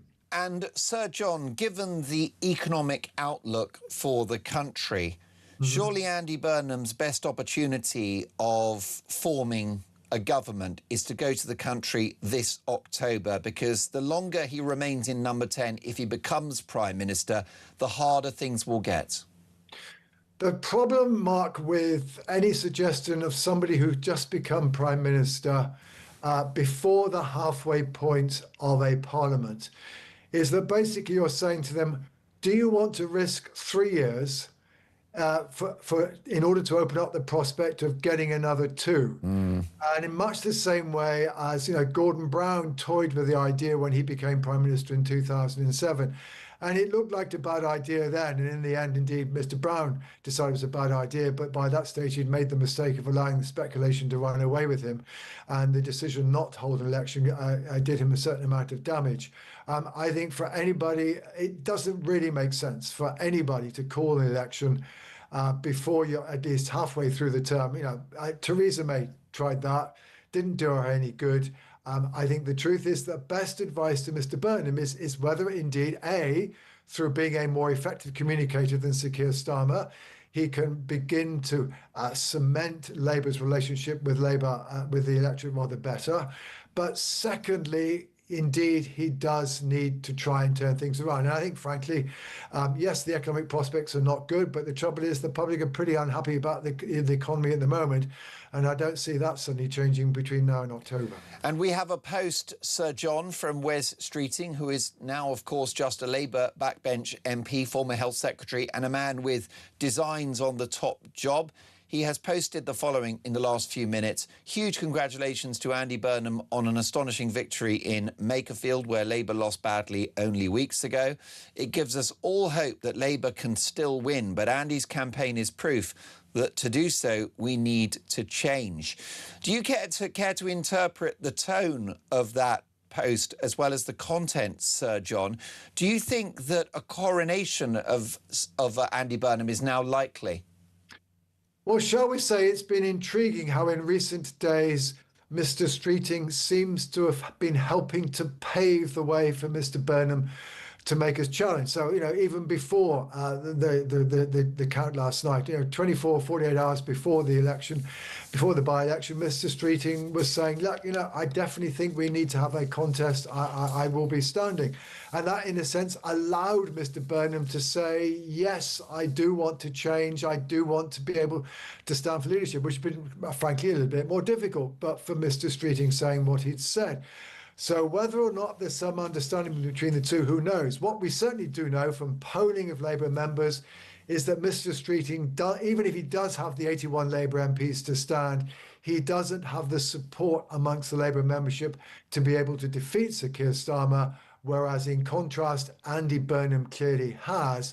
So maybe in the end, Mr. Streeting has decided that making a Faustian pact with Mr. Burnham, maybe in return for some even more plum job than Health Secretary, may be Mr. Streeting's best course of action rather than standing himself. But we're all speculating, we're all waiting to see, we're above all now waiting to see how Sir Keir Starmer reacts to, frankly, what does look like a terminal situation. And, in politics, the first law is you have to be able to count.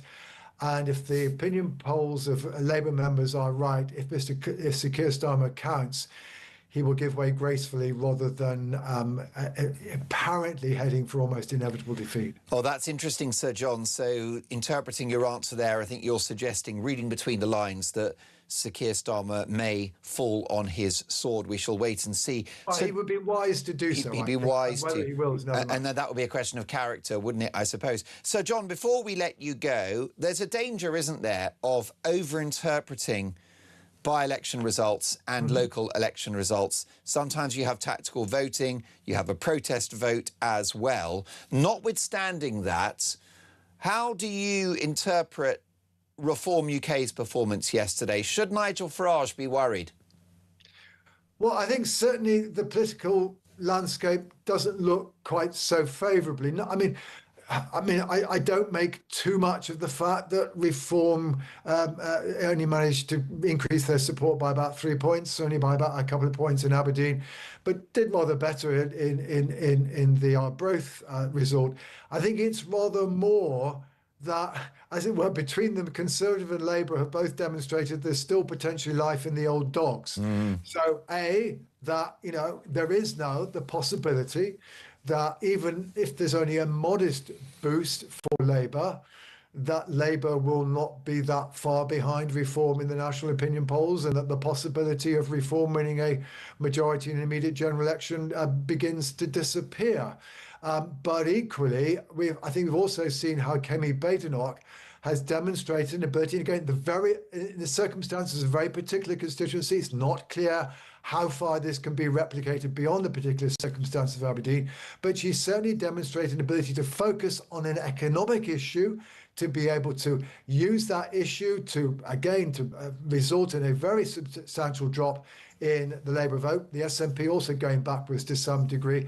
And one thing the Tories have been looking for is to find a line on the economy that enables them to look effective, gives them an effective critique with the government, and is something that encourages the electorate to focus on an issue where the Conservatives are regarded by the electorate more strongly than are Reform. Now, much more work to do for her to do, but shall we say, the Tories were feeling a little bit more happy about their position today.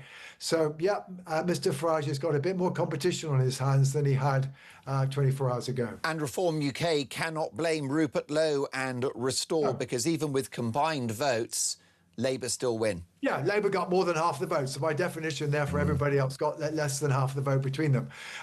Yes, and of course, what's also true is that indeed, the risk to Nigel Farage from Makerfield is that Rupert Lowe's been able to get, frankly, 15 times more publicity than he's had hitherto. He's running at about 3% in the opinion polls. If that begins to go up and gain support for reform, may perhaps be going down even somewhat further than it has done already. Sir John, you are the boss. Thank you so much for joining us. We appreciate your fascinating insights. Sir John Curtis, the doyen of UK political polling and Professor of Politics at the University of Strathclyde. Interesting there, Benedict Spence. Sir John suggesting that the problem with a snap election, if Andy Burnham becomes Prime Minister, is that you're basically gambling for just another 2 years in power. Well, yeah, I think that that's fair, although the alternative is if you don't gamble, then you will most certainly lose office in 2.5, 3 years' time, because actually the general trajectory of things is not good, and I don't think that he has the wherewithal to do anything about that. So it's hard to see anything great happening to the country in the next 3 years. It is, and I don't think that Andy Burnham is the man to do it. Margaret Thatcher or Winston Churchill probably couldn't turn things around at this stage. I think it requires something new. I think it requires somebody who isn't sort of stuck in quite old ways of thinking, and ultimately I don't think Andy Burnham offers anything new. He's simply better at spinning a yarn, but if the yarn is everything's broken, why is anybody going to back that? More from the fearless Benedict Spence in just a moment, plus Edwina Currie, former government minister. She's live on the show next. I'll be asking her, is it time for Starmer to fall on his sword? 7:50 Talk Breakfast.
It's just over a decade ago that Emily Thornberry put out that scornful tweet. Do you remember? Yeah. White van man in Rochester with a big Union flag, and you know, oh, how ghastly, how awful. Oh, these people simply frightful. And I'm afraid not all, but many Lib Dems are the same. What they're ashamed of is the English flag. Scottish flag, fine. Welsh flag, fine. Irish, everything like that's marvellous. But no. We can't be English. And this has been going on for a long, long time. Raise the colours. Do you know what? I absolutely love it.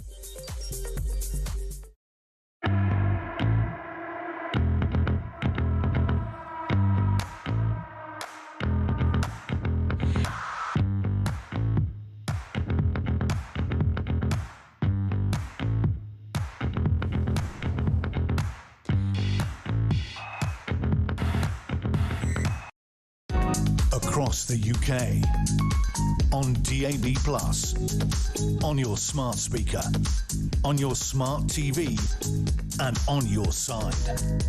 This is Talk. One of the most high-profile former politicians in the country is Edwina Currie. She joins us on Talk Breakfast. Good morning, Edwina. Good morning, Mark. So, wow, what a morning to wake up. Yes, so we might have expected Andy Burnham to edge it, to have secured this seat and a return to the House of Commons, but the margin of victory is quite surprising, isn't it?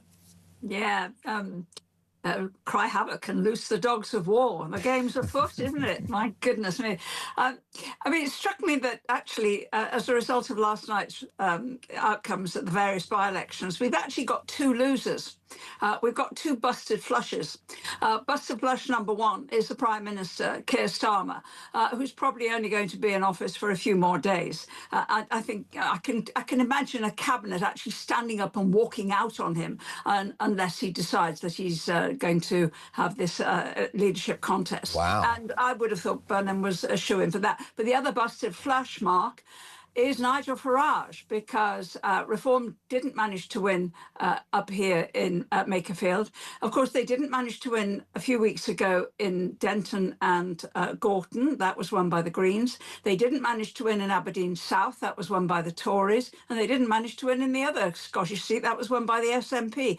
So, you know, I can see Farage actually really busting a gut all over the country during the next general election and maybe getting a handful of seats again. Does this pave the way for a Tory reform coalition? No, absolutely not. Rather the opposite, I would say, Mark, because it demonstrates that Farage himself is toxic. A heck of a lot of people don't like Farage. They don't like him. They don't trust him. They don't warm to him. Women in particular, you know, we can see through somebody who's a bit dodgy. We can see through somebody who has an enormous ego. We can see through, we see through you men, believe me, we really do. Well, I think that's why Reform this week has been talking about maternity leave, because they realise they've got to find something to appeal to women. It's you know, it's an old kind of toxic masculinity, and it's had its day. It really has. I think Burnham demonstrates how to do being a bloke much more effectively, with a degree of kindness and compassion, bearing in mind that I live not far away from where he's been the Greater Manchester Mayor for a very long time, and he's very much liked and admired up here. But also Kemi Badenoch is showing how you can be an intelligent politician, talk to people, not down to them, but talk to people and concentrate on the economy. Oh, it's very exciting. I'm having a wonderful time here. Well, it is exciting. And Edwina, you have a capacious appetite for policy detail. Does it not concern you, notwithstanding his excellent communication skills and thick, voluminous black hair, that it's not quite clear what sort of Prime Minister Andy Burnham would be? Well, I suspect if Andy wasn't using the dye bottle, his hair would look like mine. What kind of Prime Minister might he be? Look, he would have to be better than Starmer. Starmer has turned out to be one of the most useless Prime Ministers ever. All about process, my goodness, all about courts, all about law and the legal stuff, all about regulation, banning all things, about consultation. Nothing's ever got done. Part of the problem is plenty of money's getting spent, but nothing gets done. And meanwhile, an awful lot of things get worse. We no longer have a navy, the army. You know, we've got the speeches that are being made, the G7 this week about supporting Ukraine and being, you know, a leading military power and all that kind of stuff. The reality, everybody can see, is different. We get an awful lot of speeches about, let us be clear that we want to maintain the streets. Meanwhile, the police are in great difficulties, and we see shoplifting and other crime and organised crime absolutely rife. You then see some of the appalling cases that have come up recently. That poor child case, the guys were sentenced very heavily yesterday, where you have to wonder, how can anybody take a child to hospital 3 times in 4 months and not have everybody's red lines being raised and have the child taken back into care? Maybe it was because they were gay. Maybe it was because this particular murderer was black. Maybe it was because this particular murderer came from an immigrant community. That's what gets everybody really, really upset. The Prime Minister should be on top of these things, and isn't. Burnham, almost anybody else, would do a better job. Well, I tend to agree with you, and Andy Burnham has, I believe, better political judgment. He's a better communicator. He's aesthetically pleasing. He's got a kind of boy-next-door quality to him.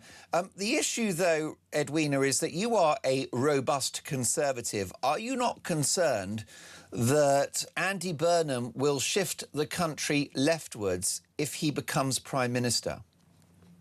Well, he's made kind of lefty speeches at the beginning of this campaign, but they have trailed away more recently as he's realised that actually what you've got to do is win the centre.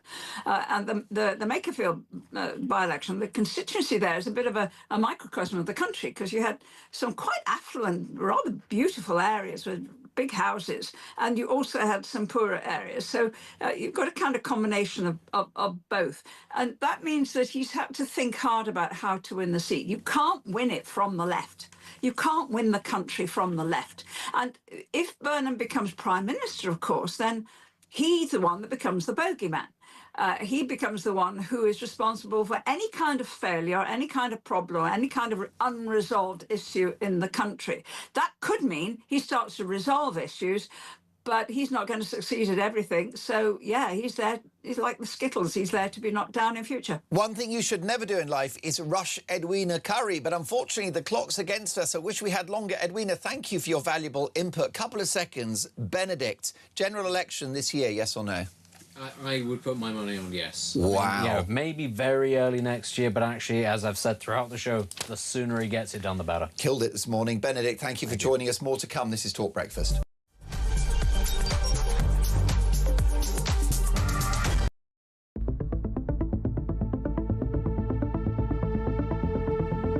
The video footage was so deeply shocking, the behaviour of the police disgraceful and stupid, and it shows something deeply rotten in our society. Enough of anti-white prejudice. A promotion of the idea that white lives matter just as much as black lives. Nigel Farage said today it should be white lives matter. Are you making the same point? It should be everyone matters. And when you hear Henry's faltering voice, losing its tone, losing its volume as his life ebbs away, you're not going to say, I don't think so, mate. And when somebody tells you they've been stabbed, your first job as a police officer is the preservation of life. Henry was pulled across the gravel, his hands forced behind his back, and he was placed in handcuffs. Instead of being treated as a dying victim, police formally arrested Henry for assault and read him his rights. That was the last thing he heard. I do want to address the Henry Novak case and what has happened since I was on air yesterday. Because after his son's murderer was sentenced on Monday, Mark Novak said of his son, "We do not want his death to be used to create further division, hatred or tension. We want his story to help make our streets safer for everyone." Since then, Nigel Farage, the Tories and pretty much everyone else, people like me, we're all being accused of stoking that very division, hatred and tension that Mark Novak talked about. If the public lose trust in being treated fairly by the police, can he take some action, end this divisive practice of two-tier policing and make sure that all British citizens are treated the same? Mr. Speaker, I don't believe there's two-tier policing in this country. His response has been to appeal for rage. Rage. That's his response to a father who's lost his son and asked for that not to happen. Exploiting this tragedy to create grievance and division would be wrong in any circumstances, but to do it when the family are expressly saying, please don't, is unforgivable.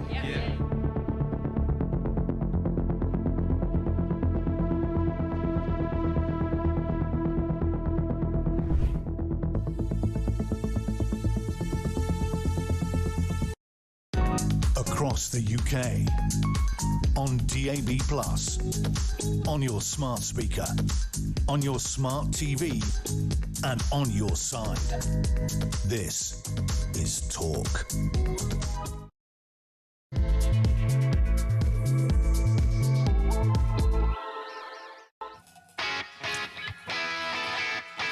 Three minutes past 8. Happy Friday, one and all. A very unhappy Friday for the Prime Minister. Good morning, Mark Dolan. Welcome to Talk Breakfast. Breaking this morning, it's not the football, But we do have the full-time result. Burnham 1, Starmer 0. So is Andy Burnham now wearing the number 10 shirt? We'll get reaction from across the political spectrum to this massive bombshell, with the prospect of a new Prime Minister in a matter of weeks and potentially a snap election this side of Christmas. If Andy Burnham does become Prime Minister, does he have a moral duty to go to the country? And should Starmer fall on his sword? Your reaction, please. 0344 499 1000. What does this Makerfield victory for Andy Burnham mean for Britain? Text the word talk in your message to 87222 or leave us a voice note and let's talk. Now, you can hear us on the radio, DAB+, in-app and online, but we've got so many brilliant guests today. You might like to see the show. And if you want to do that, head to YouTube, search Talk and up we pop. Nahar is directing our TV output. Tommy is taking your calls.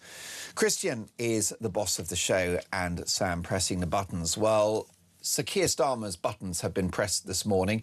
He has responded to this seismic result with the following rather terse statement. Congratulations, Andy Burnham, Labour's new MP for Makerfield. Voters chose Labour's campaign of hope and optimism over division and hate.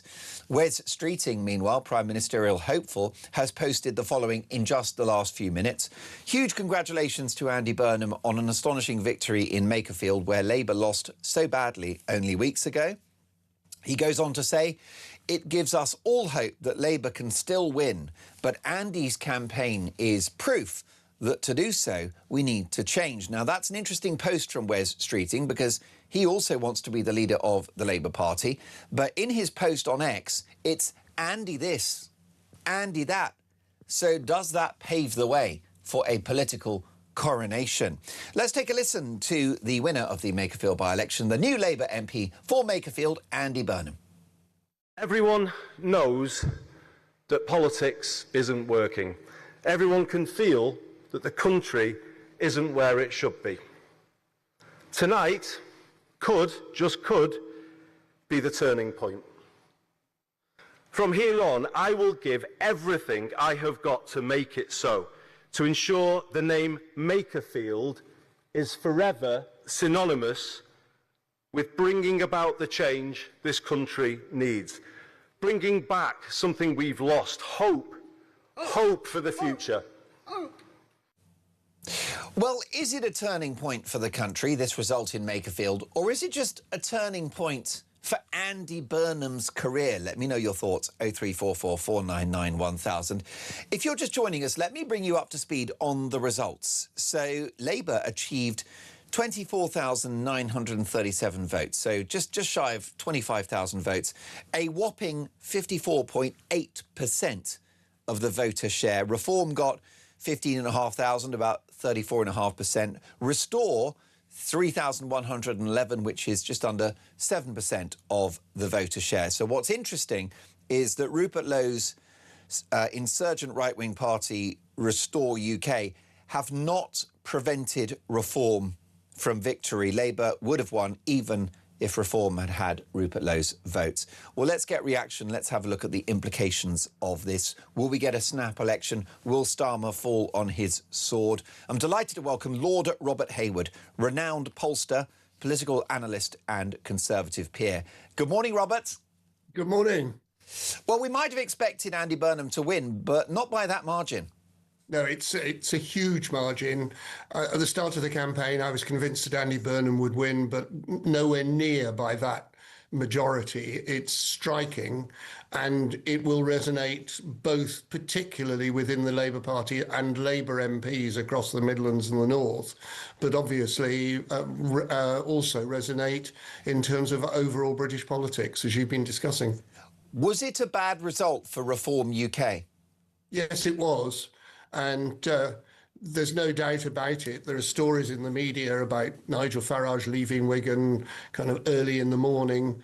It's a much bigger Labour majority than was expected. And inevitably, and I fought a by-election many years ago, it's a very difficult set of circumstances. People will blame the Reform candidate. That's not fair on him. The public gaze has just been quite incredible. And overall, it's a bad result for Reform, but also below the level, Reform actually lost council seats in Essex, in Rochford and in Swansea, I believe, last night as well. So interesting messaging. However, interpreting the results of a by-election or local elections in relation to a potential general election, that's a fool's errand, isn't it? You can't look at what happened in Makerfield and think that's what'll happen nationwide. Absolutely. It's the riskiest job going would be, or riskiest decision going, to say, yes, this is what happened in June in 2026, and whenever the general election is, we're going to say that will happen, this will happen, or whatever. You have to judge politics, particularly because despite Reform's problems, we are in a multi-party state. People's voting habits are incredibly fluid at the moment. There's quite a lot of argument that result in Makerfield and in Aberdeen in particular were to do with, in part, tactical voting. So yes, don't try and project what might happen in July or August 2026, let alone a bit further beyond. Now, it's a dilemma for Andy Burnham if he becomes Prime Minister, whether to go to the country sooner rather than later, Robert. He's going to be more popular in October than he is February next year or May. There's no question about that. He will be. But what happened with that huge majority last night is there are large numbers of Labour MPs, particularly in the Midlands and the north of England, they may have thought they might support Andy Burnham, but they weren't absolutely sure. But suddenly they discovered they could hold on to their seats at a general election where they may have written themselves off under Keir Starmer. But those same people will be saying, I want to stay as an MP through 26, 27, 28, rather than calling it a general election.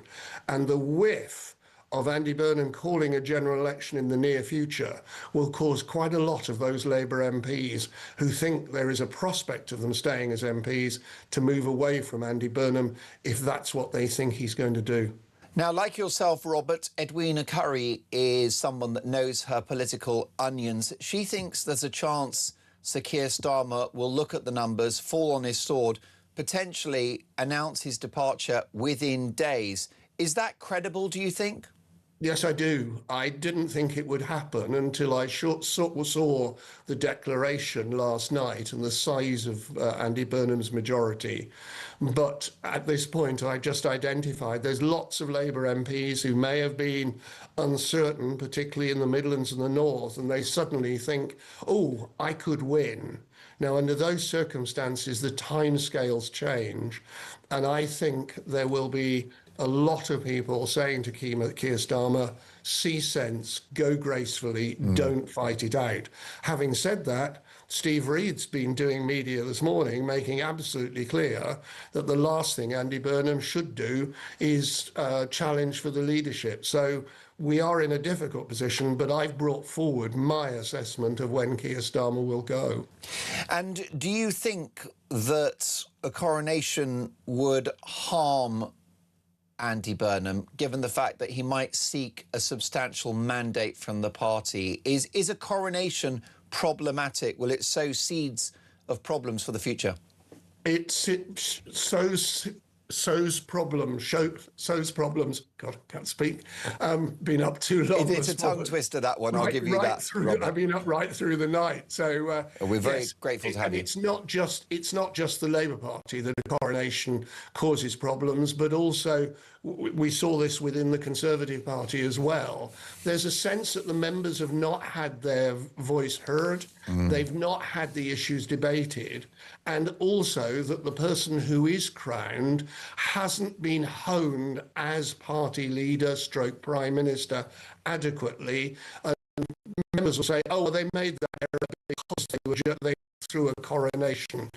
Say, oh, are not the best to achieve a party. Stay with us if you can, Lord Robert Hayward. We're so happy to have you. We know you've been going all night, but we rely very heavily on your wise judgment on this.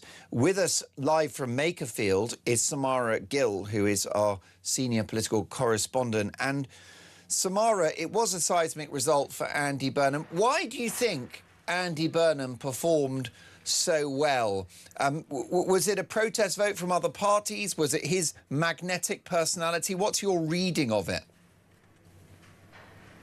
Look, it's easy to be popular when you've been mayor. That's the simple fact. And, you know, Manchester has benefited from a lot of foreign investment from China, a lot of sort of urbanization. It's become quite a quite a nice city. And I think people looked to that and thought, OK, Andy's been able to do that there. Maybe he can do that for our town. But I think there will be a divide between towns and cities in the upcoming elections or whatever election does come to pass. I know you keep saying this morning, Mark, that there will be a general election. I trust every word you say.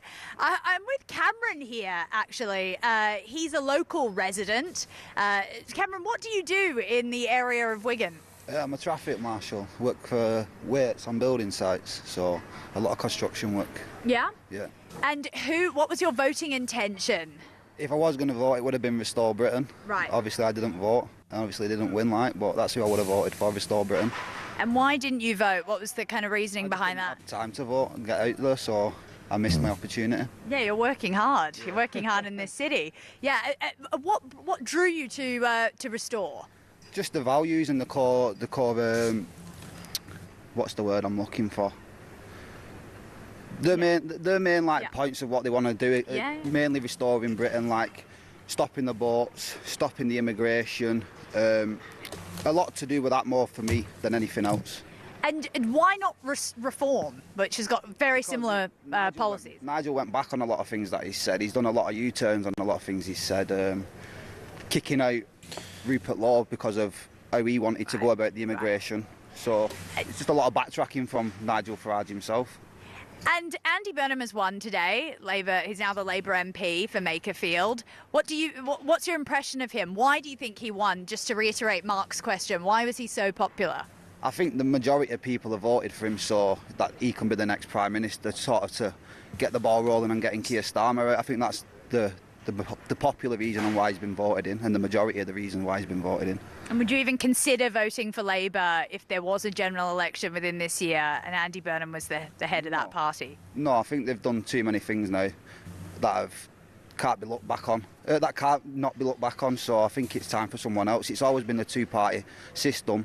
So to me, voting for Labour or Conservatives is just the same insanity of what we've been doing for the past 20 years. Why would you do the same again over and over? It doesn't make any difference. So I think it's time for a proper change, which I don't think would come with reform. Reform to me are just the Conservatives in a different blue. So I think the only logical party is Restore. There you go. Those are the thoughts from a local resident of Wigan. Thanks so much, Cameron, for speaking to us. Really appreciate it. He's going to go back to building the country up. So there you go, Mark. That's a really interesting insight, isn't it? It really was fascinating. Cameron, very much an alarm clock Brit who feels that actually Restore UK are the real deal, and he thinks that Reform are pretty much Tories in disguise. Well, let's hear now from the leader of Reform UK, his first response to the defeat of Reform UK in the Makerfield by-election. Take a listen to this. Well, the Makerfield by-election was a dramatic, emphatic win for Andy Burnham, with a vote share that nobody could quite see coming.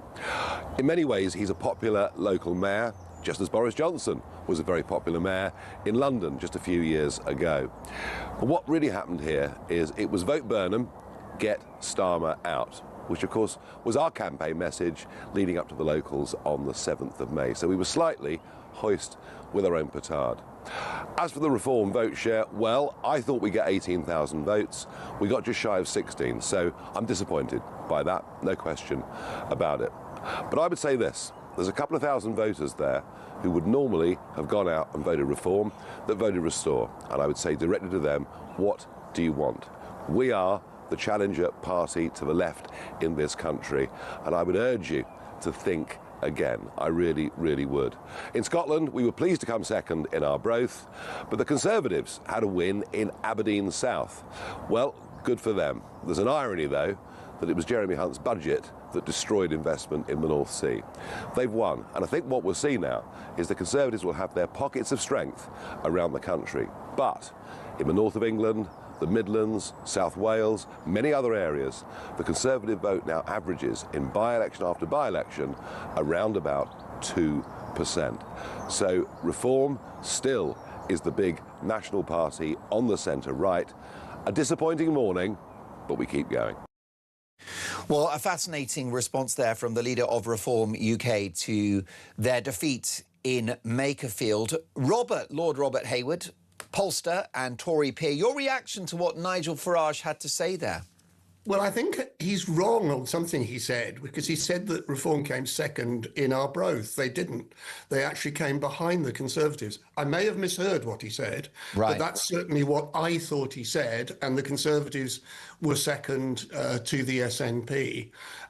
Can I just also make a lovely observation about what Samara said about it's easy to be popular if you're a mayor of a great city like Manchester. It is, but there are many people who'll be watching and listening to this programme will think, Sadiq Khan in London doesn't quite have the same pull.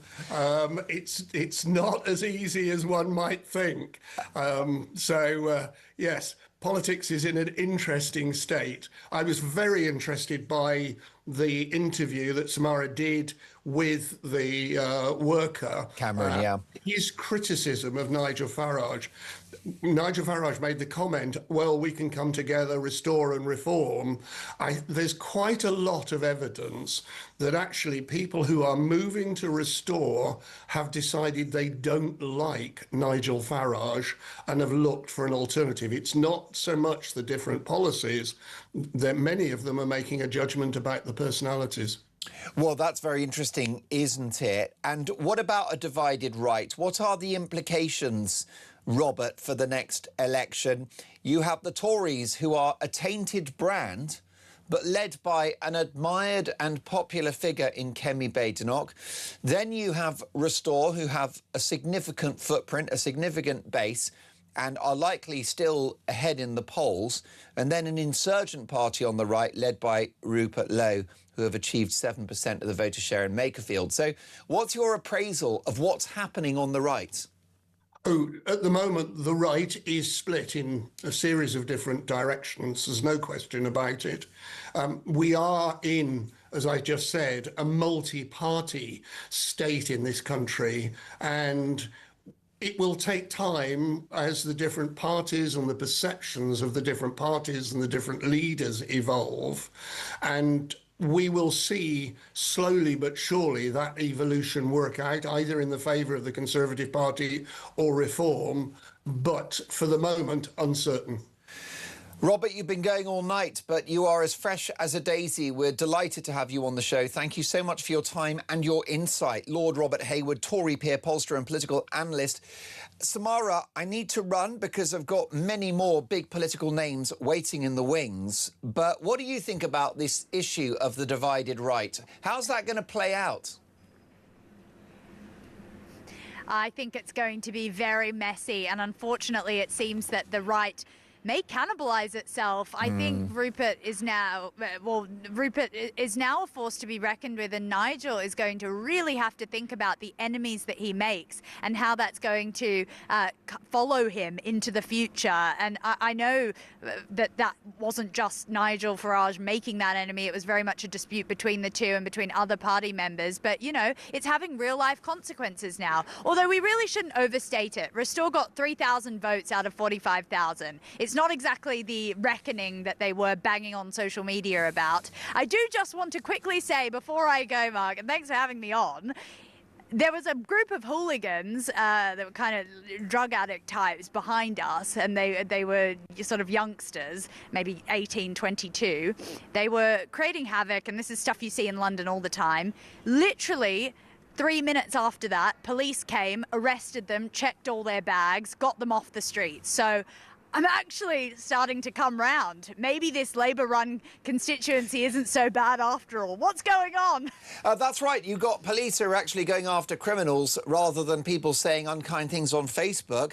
The other great development for you, Samara, is not just that the police are finally doing their job in Makerfield, but you are standing in front of a flagship branch of Greggs. I am indeed. So Not sponsored. If anyone... Other Please brands are sponsor us. available, but if ever anyone deserved a hot cup of tea and a sausage roll, it is your good self. I'll be popping there now. Thanks so much, Mark. There you go. Put it on expenses. I'll speak to Denny later. My thanks to Samara Gill, who is our senior political correspondent. She'll be back very, very shortly once she has had one of those excellent donuts from the Greggs, which is my Achilles heel. Lots more to come. One of the most respected journalists in the country reacts to Andy Burnham's path to number 10. That's next. 8:23 Talk Breakfast.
I'm genuinely disgusted when people continue to point out failure after failure after failure and do not provide balanced analysis of the deliverable of services like the police. What I don't see from Reform is them standing next to some of these people that they continually criticise and saying, actually, they've made a mistake here.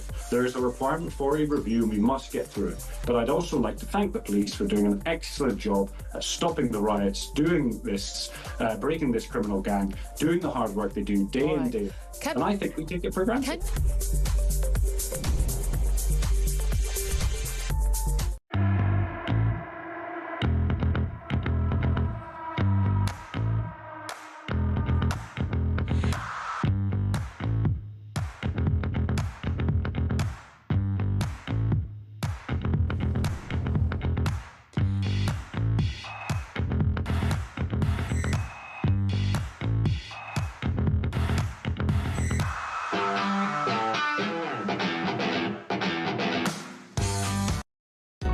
Across the UK, on DAB+, on your smart speaker, on your smart TV, and on your side.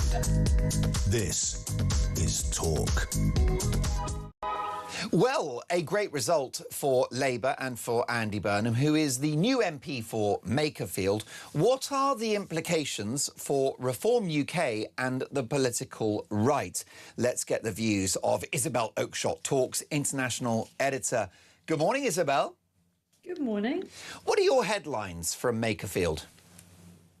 Well, I think it was very challenging for all sorts of reasons. You know, you and I have talked about Andy Burnham before, and I said I like him. I know him fairly well and have done for many, many years. I think he is so much more attractive on every level than Keir Starmer, and I can see why people vote for him. I would also say that when he was at Westminster in the Blair-Brown years, everyone used to be confused as to whether he was a Blairite or a Brownite. In other words, which wing of the party did he represent? Now, you know, those are sort of historic terms, aren't they? You know, we're long past the era of Blair and Brown. But it will be interesting to see what is the tone and the kind of leanings of an Andy Burnham leadership pitch, which is what we are undoubtedly about to get if we don't get the coronation that he was hoping for. On the result, in terms of the result for the right in Makerfield, I think that we saw the true colours of Restore in this campaign. They have done quite well. I'm not going to be, I'm not going to pretend that whatever they got, 7.6 is a decent result for a new party. But the manner in which they conducted themselves on the ground in the constituency was at times reprehensible. They were thuggish, deeply unpleasant, and very, very genuinely divisive. And I think that so that's the ground war. In the air war, I think they've been exposed as well. In my opinion, this is the new BNP. And I don't say that lightly. Some of the people associated with this movement are deeply unpleasant. But nonetheless, they are now a significant consideration for anyone who's looking at wanting to replace socialism with a small c conservative government. And that's a reason for reflection for all of us on the right. Now, you are right that there are figures of concern within the Restore project. Many feel that whilst it's on the right politically with many common sense ideas, that it has an ethno-nationalist underpinning, and that certainly is a debating point. But are you not making a mistake, therefore, of sort of attacking Restore voters who simply want to stop the boats, have border control and lower taxes? Well, that I absolutely don't want to do, because I think a lot of Restore voters are basically Reform voters who have been coaxed away on a false premise. These are good, decent people who have the same frustrations as Reform voters, in particular, mass uncontrolled immigration and the importing of the wrong sorts of people into our country. Yeah. And it was very interesting to hear just that little interview that Samara did with the construction worker in Makefield. He was talking about precisely the things that Nigel Farage is so focused on addressing. And somehow or other along the way, people have come to think that Restore would be tougher on these things. And to some extent, some of what Restore proposes is way beyond what a measured, mainstream, albeit radical political party like Reform would want to consider. You know, we don't want any of this ethno-nationalism. So I think it's not a bad thing to shine a light on what Restore's leadership is really like. And it's also not a bad thing for Reform to see that a certain cohort of voters needs more reassurance that Reform really means what it says in tackling these fundamental issues. And let's talk about Andy Burnham. As you say, we've discussed this prime ministerial hopeful in the past, Isabel, and fair play, you know Andy, he's a decent guy, and he's definitely, he has a greater gift for politics than Sir Keir Starmer. But we know so little about what he would do as prime minister, don't we? In the past, he has signed up to gender ideology, which basically implies that if you decide you're a lady today, then you're a woman. We know that he wanted to rejoin the EU. Now he doesn't. He wanted us to be robust with the international bond markets, not in hoc to them. Suddenly he cares about the bond markets. He doesn't know what the fiscal rules are to which the Chancellor is adhering. This guy's a mystery, isn't he? We don't know what kind of Prime Minister we'll actually get. If indeed he becomes Prime Minister. I mean, Andy's not keen on economics. He's a bright guy. I think he went to Cambridge, but he hated being Chief Secretary of the Treasury many years ago, hated that job. It's not his thing. I think we'll get a Prime Minister that, if he becomes Prime Minister, is at least more relatable. The way he was talking in the wake of his victory immediately, to me, felt less wooden than Keir Starmer. Not that it would be hard. He doesn't speak like he's the most dismal preacher you were ever subjected to in a church in the old days. He doesn't put everybody to sleep. He doesn't sound depressing. So I think he can go some way just with that change of tone and being kind of semi-normal. Well, being normal, actually, let's be fair. But the question is, what does he do to change the country? And I think it's been a fascinating debate on Talk this morning as to whether he could try to rush into an election before he's found out, before he becomes, takes all the flak for everything that's not getting better about the country. I mean, is he going to stop the boats?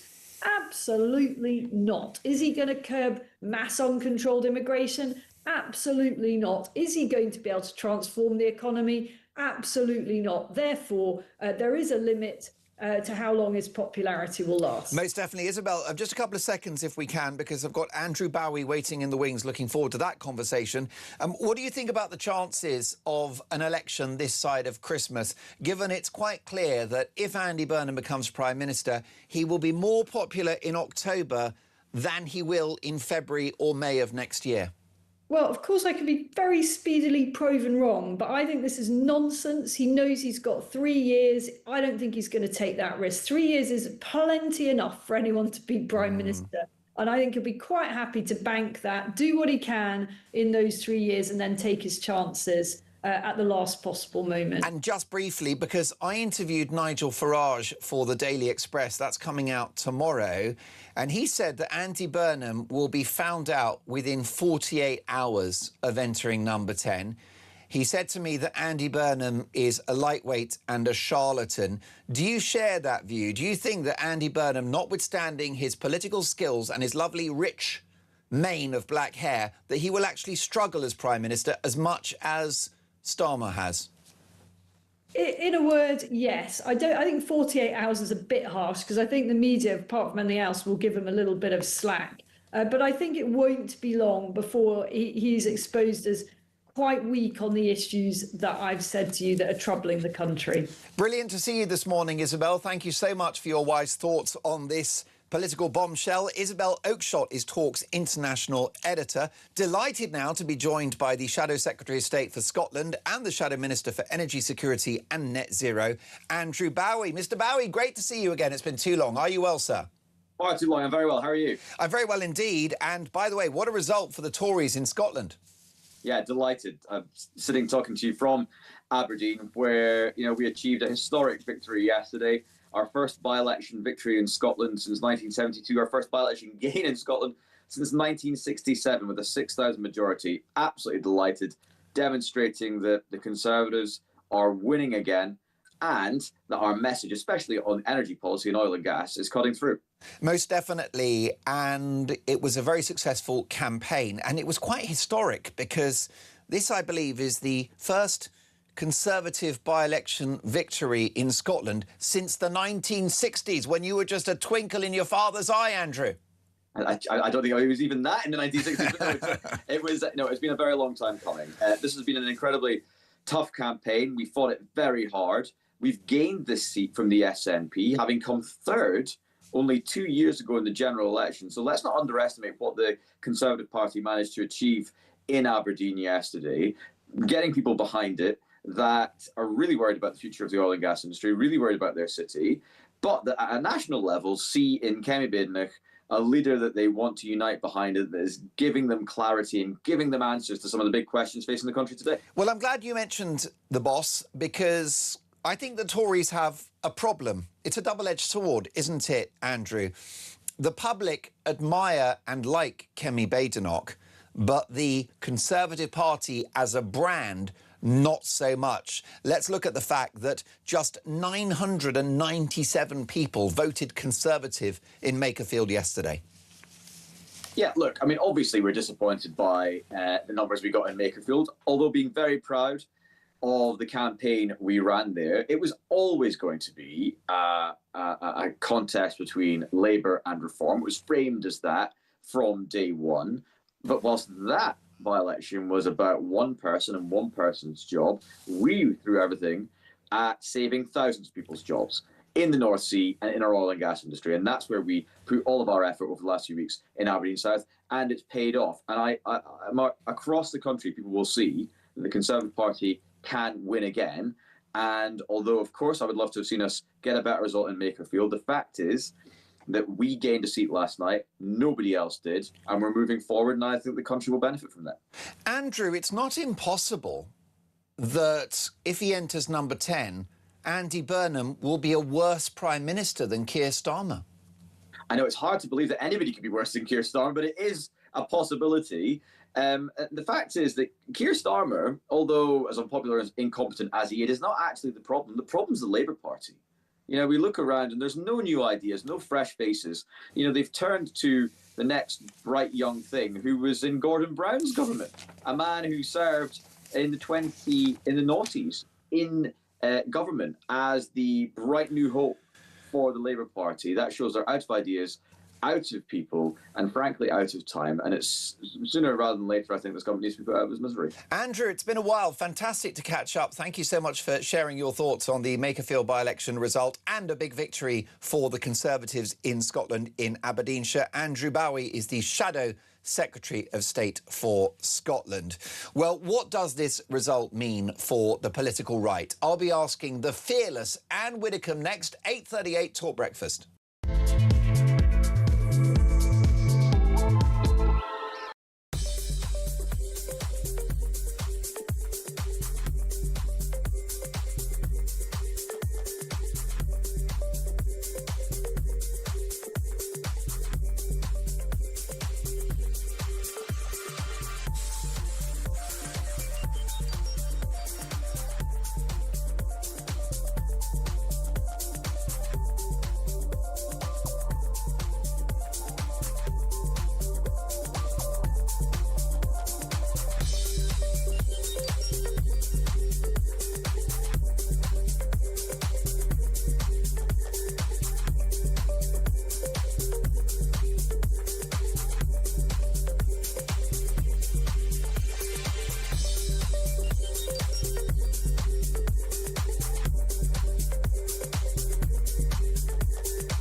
Across the UK, on DAB+, on your smart speaker, on your smart TV, and on your side.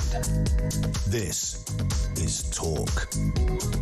8:40 Talk Breakfast, the worst kept secret in politics if you're just joining us. Andy Burnham, the outgoing Mayor of Greater Manchester, is now the Labour MP for Makerfield. So is it just a matter of time before he enters number 10?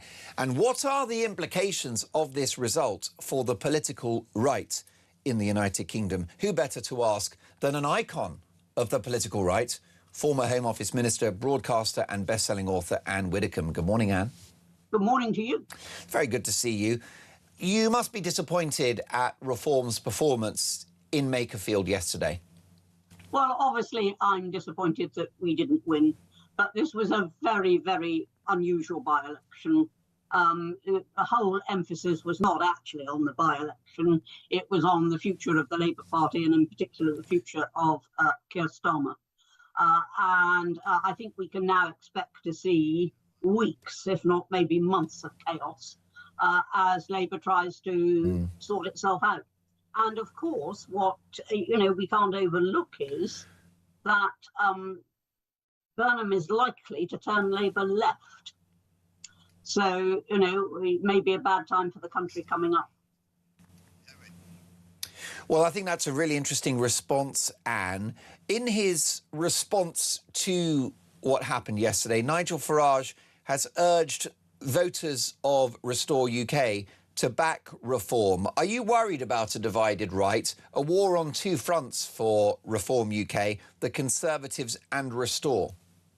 Well, look, Restore is not a serious political party. I mean, it didn't contest the local elections, whereas we, swept lots of councils and we fought in every seat. They're not a serious political party. Well, they took 7%. They took 7% yesterday. That's quite serious, Anne. And if it wasn't for Restore UK, Reform would have achieved 40% of the franchise in Makerfield. And we still wouldn't have won. Now, may I finish what I was saying? They're not a serious... You started, so you can finish. This is Mastermind. That's very kind of you. They are not a serious political party. If you actually look at their national performance, it is negligible. It is hardly even there. What they can do is have a negative effect in by-elections. And I hope that every single person who voted Restore in Makerfield will now be reflecting, what exactly that achieved. It achieved nothing at all. Rupert Lowe is pursuing a private war with Nigel Farage. This is not a serious party with a serious agenda that fights nationally. Now, I understand your reservations about Restore UK, Anne, and about the platform of Restore as a party and Rupert Lowe as a leader and his motivations and the beef that he has with Nigel. I take all of that on board, but there are many decent people that support Rupert Lowe and support Restore UK. How can you win those people back? Well, I mean, I think, as I say, first of all, you've got to point out the electoral damage which they are capable of doing. Any splinter group is capable of doing. Secondly, I think you need to take them on squarely on their agenda. They do not have a proper agenda for government. They have a lot of appeal to gut instincts, and they've got some pretty nasty people. I'm not talking about Rupert at all, but they've got some pretty nasty people in that party. Now, I think all that will come to the fore. They're not a national party. They haven't performed anywhere else. All they do is hurt Reform. They don't achieve anything in their own right, and people need to get that into their heads. This party is not going to win anywhere and doesn't expect to. All it can do is hurt Reform. And therefore, if you genuinely want an agenda of the right, you need to vote Reform. We're the only party at the moment representing the right. The Conservatives lost their deposit, for heaven's sake, in Makerfield.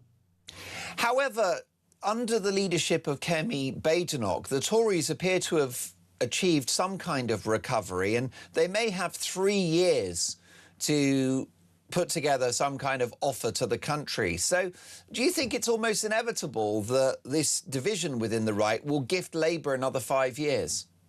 No, I don't think it's inevitable at all, because I don't think the Tories represent the right. This is the mistaken view. People think Tories right. They haven't been right for a very long time. They've got a massive Lib Dem type rump, and that is shown in all the polls. That's not just my claim. If you actually look at particularly the Ashcroft polls, where Tories are being asked, who they would prefer as leader, some of them would, in fact, a substantial number, something like 53% would rather see Starmer than Farage. Now, that tells you all you need to know. Therefore, I don't think of the Tories any longer as right. Well, fascinating. Now, Anne, I'd like you to listen to the response of the Labour Housing Secretary, Steve Reed, who insists that Sir Keir Starmer is not going anywhere. Take a listen. He's made clear his own position. Look. But he's made clear that's the answer. He's made clear his own position. What is that? That he's not going to walk away, and that he would fight it if there was a challenge. But we've got to focus not on internal debates in the Labour Party, but on facing the country and delivering the change the country wants to see. That's what Andy said in his acceptance speech. With great respect, we all know this was a by-election about Andy Burnham coming back to Westminster so he could be in any leadership contest. We know that. You know that. Our viewers know that. Let's be honest about it. Well, he said if there was a leadership challenge, he would be in it, but there isn't, so therefore it's hypothetical. Okay. Now, we are getting on with delivering change for this country, not writing sort of a story. It feels a little bit, can I be honest? It feels a little bit like... with the buyers and sellers packs, that's an actual change. It feels a little bit like you're in denial about what's just happened. No, I'm not in denial. Thank you to Sky News for that clip. And do they take us for mugs? I mean, can we talk about the Starmer Spartans? These folk who are trying to suggest there's nothing to see here and the Prime Minister does not face immediate political peril. Look, I'm sorry for the fourth cat. I mean, he really did have his back to the wall and he was doing his best for the cause which he represents. But I'm afraid it is a lost cause. It is a very, very thoroughly lost polls. Look at every single poll, and this is one of the most unpopular prime ministers we've ever seen. And so, of course, I understand that his supporters will try and rally round and, okay, bully for them. They ain't going anywhere. And do you think there is a chance, Anne, that the Prime Minister looks at the numbers and decides to fall on his sword? No, sadly, I think it's not in the nature of the man himself. He's been willfully blind to so many things, including the mood of the nation. And I don't see him falling on his sword. I think he will take it to the wire. And that means the country being neglected in the interests of the Labour Party while that contest is fought. So, no, I don't see it. I think it would be the correct thing for Starmer to do. I don't see him doing it. And you know the political scene inside out. Do you think there might be a snap election if Andy Burnham becomes Prime Minister? Because it's quite clear he'll be more popular this October than he will be in February or May of next year. I think that entirely depends on what the polls show after a leadership election. If the polls suddenly swing, then he might well decide that it's worth cutting and running. But he knows, as well as we all know, that Labour is in dire trouble, that reform is on the up.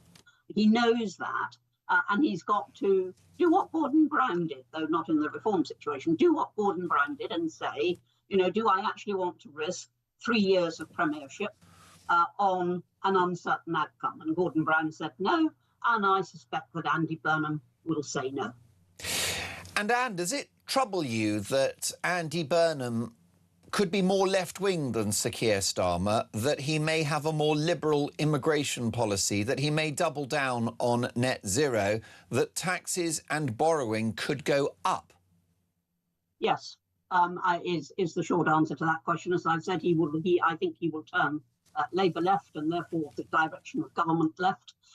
And all those things that you mentioned are the products of a left-wing agenda, are things in which he's never concealed the fact that he believed in the past. He's toned things down a bit for the by-election, but that's cynical politics. I mean, if you actually want to study the man and his beliefs, then the situation that you've summarised is, I'm afraid, probably an accurate prophecy.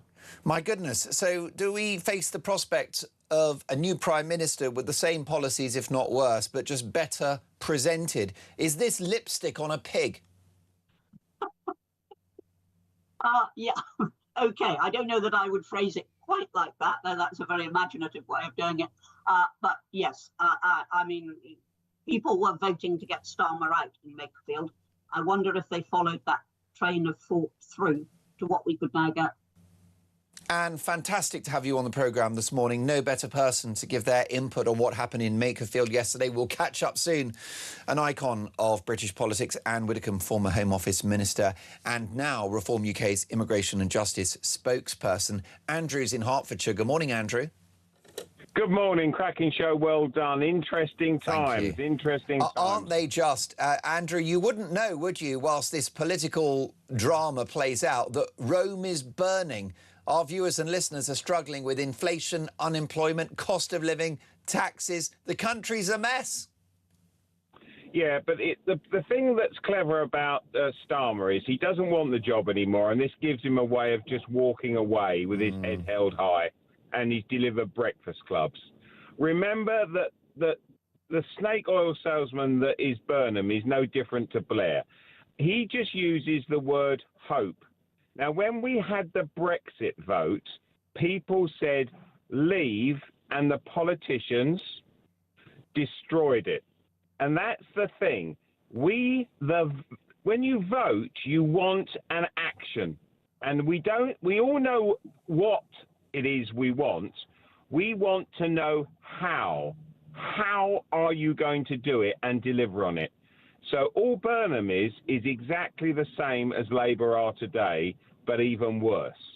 And what we as the electorate want is you to tell us we've got this number of people that entered the country illegally. When we're in power, in 3 weeks, they will be in camps, and then we'll dispatch them to Afghanistan. Yeah. That's what we're going to do. And that's what's missing. So we live in this thing where people get angry and upset, because they're never actually seeing. You go into Tesco's, a leg of lamb's 40 quid. You've got to go earn £80 for that. Yeah. That's actually reality. Politicians aren't delivering us reality, and Burnham won't. Andrew, thank you for that brilliant call. More of your feedback in the next hour, 03444991000. Folks, what do we think about this? Should Starmer fall on his sword? Should he now resign? Will Andy Burnham be an improvement? Should there be a snap election? It's all about your opinions. That's next.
We've actually put up with half a century of being told that somehow our national flag is a symbol of oppression. Now, I think if Oxford should do this, they'll find themselves completely and utterly defied. People will literally justify this. And you know what? If people have moved to this country and they don't like our flag, I've got a really simple idea. Go back to where you came from. Do you ever fear about being arrested because of the socks you wear, Nigel Farage? Well, I do. You want to see the underpants? Oh, dear, no. There's the thought. Wow. Across the UK, on DAB+, on your smart speaker, on your smart TV, and on your side. This is Talk. You are listening to Talk Breakfast, and we need some good news, don't we, amid all of this political drama. So how about a bit of World Cup fever, and let's reflect on that extraordinary performance by England against Croatia. In the company of Arsenal reporter at the Sun newspaper, Simon Collins. Good morning, Simon. Good morning, how are we doing? I'm very well, and it's been 48 hours, but I'm still smiling from that performance. Yeah, I think that's the most entertaining we've seen England at a major tournament for many, many years. And it was interesting that Thomas Tuchel was speaking after the game to the newspapers and saying how he was imagining the people in the pubs and the reaction they would get from the football. So I think England are going to carry on entertaining, which is great news. Most definitely. And there was a clear change of energy and approach after the half-time break, wasn't there? Because England was sort of solid, but not that threatening in the first half. And then, second half, they came out all guns blazing. Yeah, they were brilliant. And it was interesting, a few of the players spoke afterwards about the words from Tuchel and kind of reminded them of how he wanted this team to play. And I think so often we've seen England on those big stages and almost get a bit of stage fright and not play like they do in the Premier League for their big clubs. And to see that was so refreshing. And I think the mood of the England squad is very much being reflected by the fans as well now. And of course, I'm old enough to remember when figures like Wayne Rooney and prior to that, Gaza being the focal point of the team. Whereas this is a squad good enough that it's not all about Harry Kane, is it? No, well, I think that's the main thing, isn't it? If you look in that second half, you're bringing players off the bench like Marcus Rashford, like Bukayo Saka. To have that strength in depth is a huge thing. And we talk about the golden generation 20 years ago of Wayne Rooney and David Beckham. But I think beyond those players, there maybe wasn't the depth that this squad have got now. And also, what's underreported is that that squad has experience, muscle memory and mental strength. Yeah, definitely. And I think the point was made before the tournament, no other England squad has had this many World Cup caps going into it. And also they do have the fuel of becoming so close. Before, they've had heartbreaks in finals, and I think those experiences can hopefully drive them on to finally bring it home. And we've got Ghana and which is the other team in our group? Panama as well. Panama. So no disrespect to those teams, but having dealt with a very quality Croatian outfit, the other two teams ought to be straightforward. Yeah, I mean, the Croatia game was always the one where it looked like it would be England's toughest game, particularly given the history of their matches against them. So I think England are in a great position now. Ghana up next. If they win that, they'll have the luxury of going into that last game knowing they're already qualified for the knockout stages. Yeah, I mean, let's be honest. Croatia were good, weren't they, 2 nights ago? They're a good team. Yeah, I mean, they're a very good team. And you saw from the way they attacked that both their goals were great goals. And I think they're a team that people often underestimate. But if you look at their record in previous tournaments, they punch way above their weight. And I think England deserve the credit for the way they played in that second half. And which other teams, Simon, have caught your eye so far in this tournament? Who's looking good? Yeah, I think France look really, really impressive. I know we speak about England's attack, but if you look at that France attack, when you've got the likes of Dembele, Mbappe, Doué, I think they're going to take some stopping. And I also think that, you know, I know there's a lot of talk around sort of Messi and the age he is, but I think when you saw his performance, if Messi can play like the Messi we know, Argentina are going to take some stopping. Simon, you've maintained that smile on my face. Look forward to talking more World Cup action with you very soon. Enjoy the games ahead. Simon Collins, the Arsenal reporter at The Sun. He's having a great year, isn't he? As an Arsenal fan as well. Folks, in case you hadn't realised it, the 2026 World Cup has officially kicked off here at Talk. We're celebrating in style. How do you fancy getting your hands on a massive £26,000 in tax-free cash? Imagine what you could do with all that money. 26 grand in your pocket. If you could do with a boost to your bank balance this summer, here are the details on how to enter. For your chance to win, visit talk.tv/win or text TALK to 8338 by 6 p.m. on the 20th of July 2026. Texts cost £2.50 plus your standard network rate. Or send your name and number by post to Comp1 PO Box 3190, Colchester CO2 8GP. To arrive by midnight on the 23rd of July 2026. 18 plus, UK residents only. So for your chance to win, text TALK to 8338 now. This is a network promotion. Full T's and C's at talk.tv/win.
across the UK. On DAB+, on your smart speaker, on your smart TV, and on your side. This is Talk.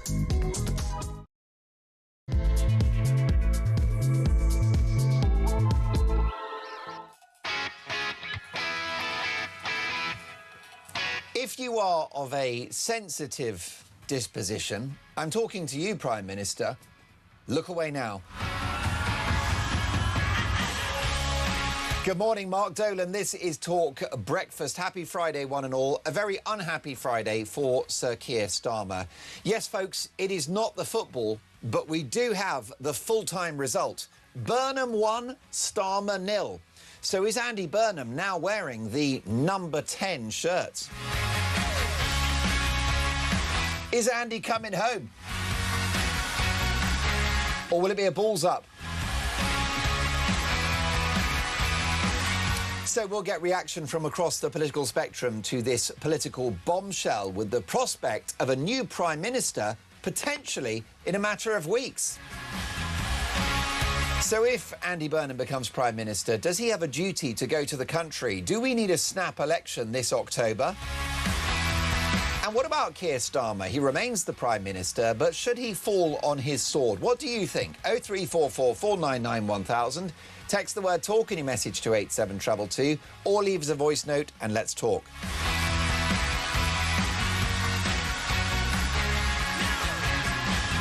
In just a moment, we'll be joined live in the studio by a legend of British politics and one of the key architects of Brexit, Steve Baker, live on the show in just a moment. We'll get his reaction to what's happened. Is he concerned about a divided political right in this country? Will that gift Labour victory at the next election? Well, what do you think? So much to get through. This is Talk, so let's talk. You can hear us on the radio, DAB+, in-app and online. You can also watch the show and see all of my amazing guests. Head to YouTube, search Talk, and up we pop.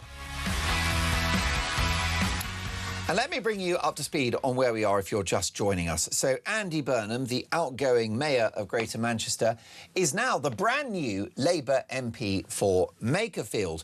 And the result was seismic. He achieved 54.8% of the voter share with just under 25,000 votes. Reform UK 34.5% and Restore 6.5%. Now, why that's significant is that if you combine the votes for Restore UK, the insurgent right-wing party led by Rupert Lowe, and Reform, they still don't beat Labour. What are the implications for the next general election? Meanwhile, Tories nowhere to be seen. Well, let's go live to Makerfield right now and our senior political reporter, Samara Gill. Good morning, Samara. Morning, Mark. Great to be with you. Now, the scale of this victory for Andy Burnham helps him massively, doesn't it? It gives him a mandate. It gives him a degree of political authority that he might not have expected to have. 100%. And I think that it's now people are waking up behind me, walking down the high street and realizing that, yeah, it is a new dawn for this place and might be a new dawn for the country as well. I'm actually with George here, who says that if he was to vote, he would vote for the Greens. George, what do you think about Andy Burnham's stunning win overnight? Yeah, man. Well, I think Andy's going to be very favourable in some ways. I think he kind of represents more of a very congruent new age guy, if you like. So he's a man of the streets. He talks the talk, doesn't he? I think he's very different from the political class when you look at Starmer and Boris and others. Do you know what I mean? So I think he's probably going to be popular and obviously making a beeline for the top job, innit? You said that you were quite interested in the Greens just because of the work you do around drugs and everything like that. Yeah. But if there was a general election, would you vote for Andy Burnham as head of the Labour Party? Do you know what? I don't have much faith in the political class at all, to be fair. Okay. I think what you tend to have happen is there's lots of promises at the front end, certainly around kind of the work that I do around drug policy reform, and kind of we have lots of promises around regulation and how things are going to be different, and then people get into power and then that it kind kind of just drifts. Do you know what I mean? Like, I don't know, man. Like, whether I would vote the Greens or I wouldn't vote the Greens. I think in terms of progressive policies around drugs and drug policy, they seem to be the people who are making the right noises. I was involved in the Labour campaign for drug policy reform a few years back, you know, so kind of I had nailed my flag to the mast when it came to Labour, because you had Thangam Debonnaire and other politicians, Jeff Smith, for instance, who were really backing this idea that we need to do different things for people who use substances. So rather than criminalising them and being harsh, we need to be more compassionate.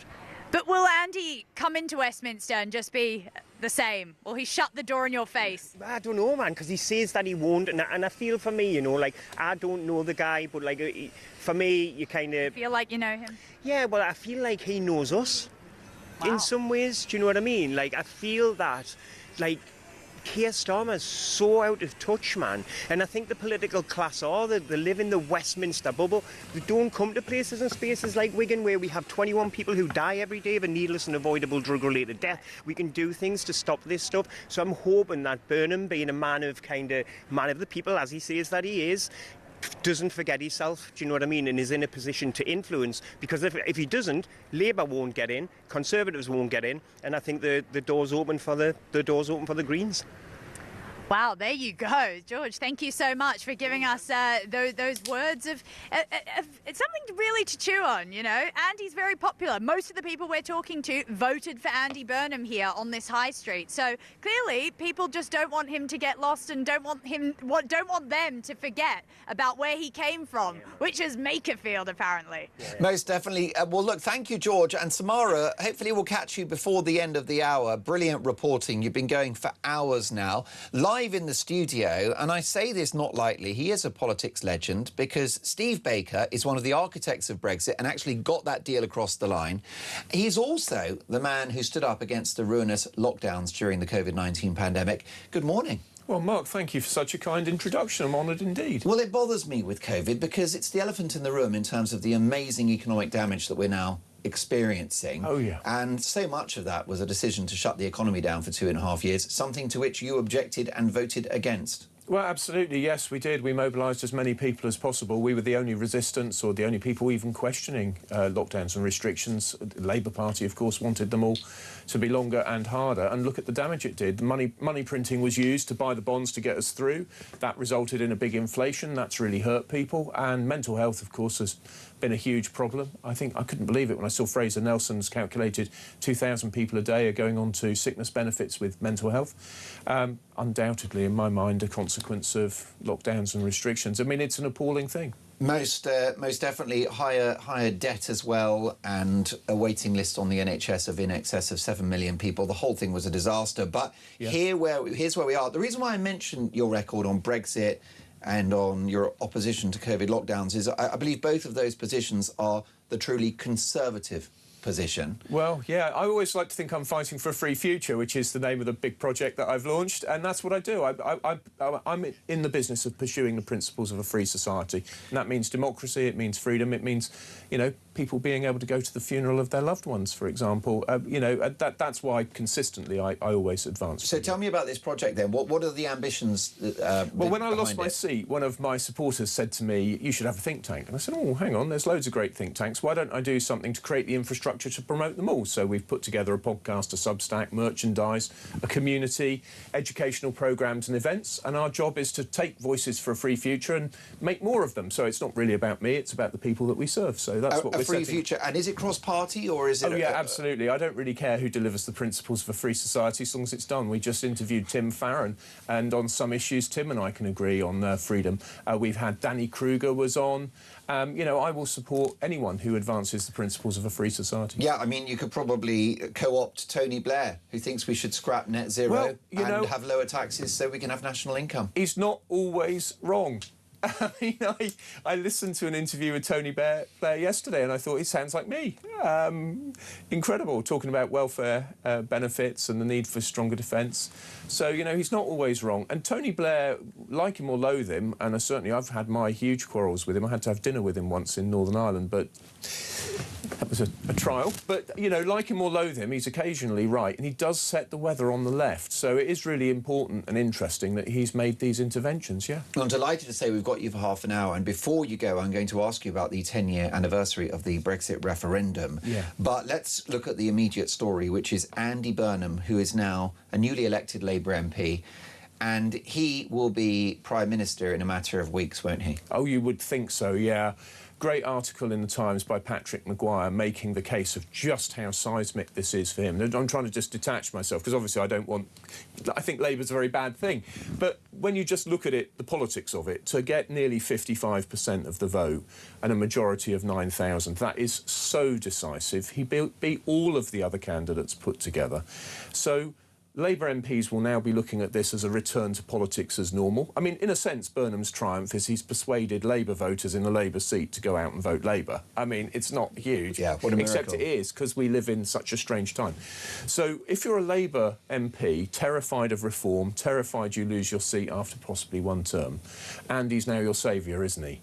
And you know, if they're choosing, oh, should we go with Wes or should we go with Andy? It's the person who says, oh, yeah, I could have done that. It's not very persuasive, is it? So Labour MPs will now, I think, landslide towards Burnham. It's possible now he'll have a coronation. If he has a coronation, it's possible he could go for a snap general election, although his team have ruled it out. If he doesn't go for a snap general election, what does that mean for him? It probably means he gets 2 years as Prime Minister. The fiscal position catches up with him because there won't be the magic money tree. Labour MPs will still complain about the same stuff, but they maybe get 2 years of reprieve in which they can hope that Burnham beats reform.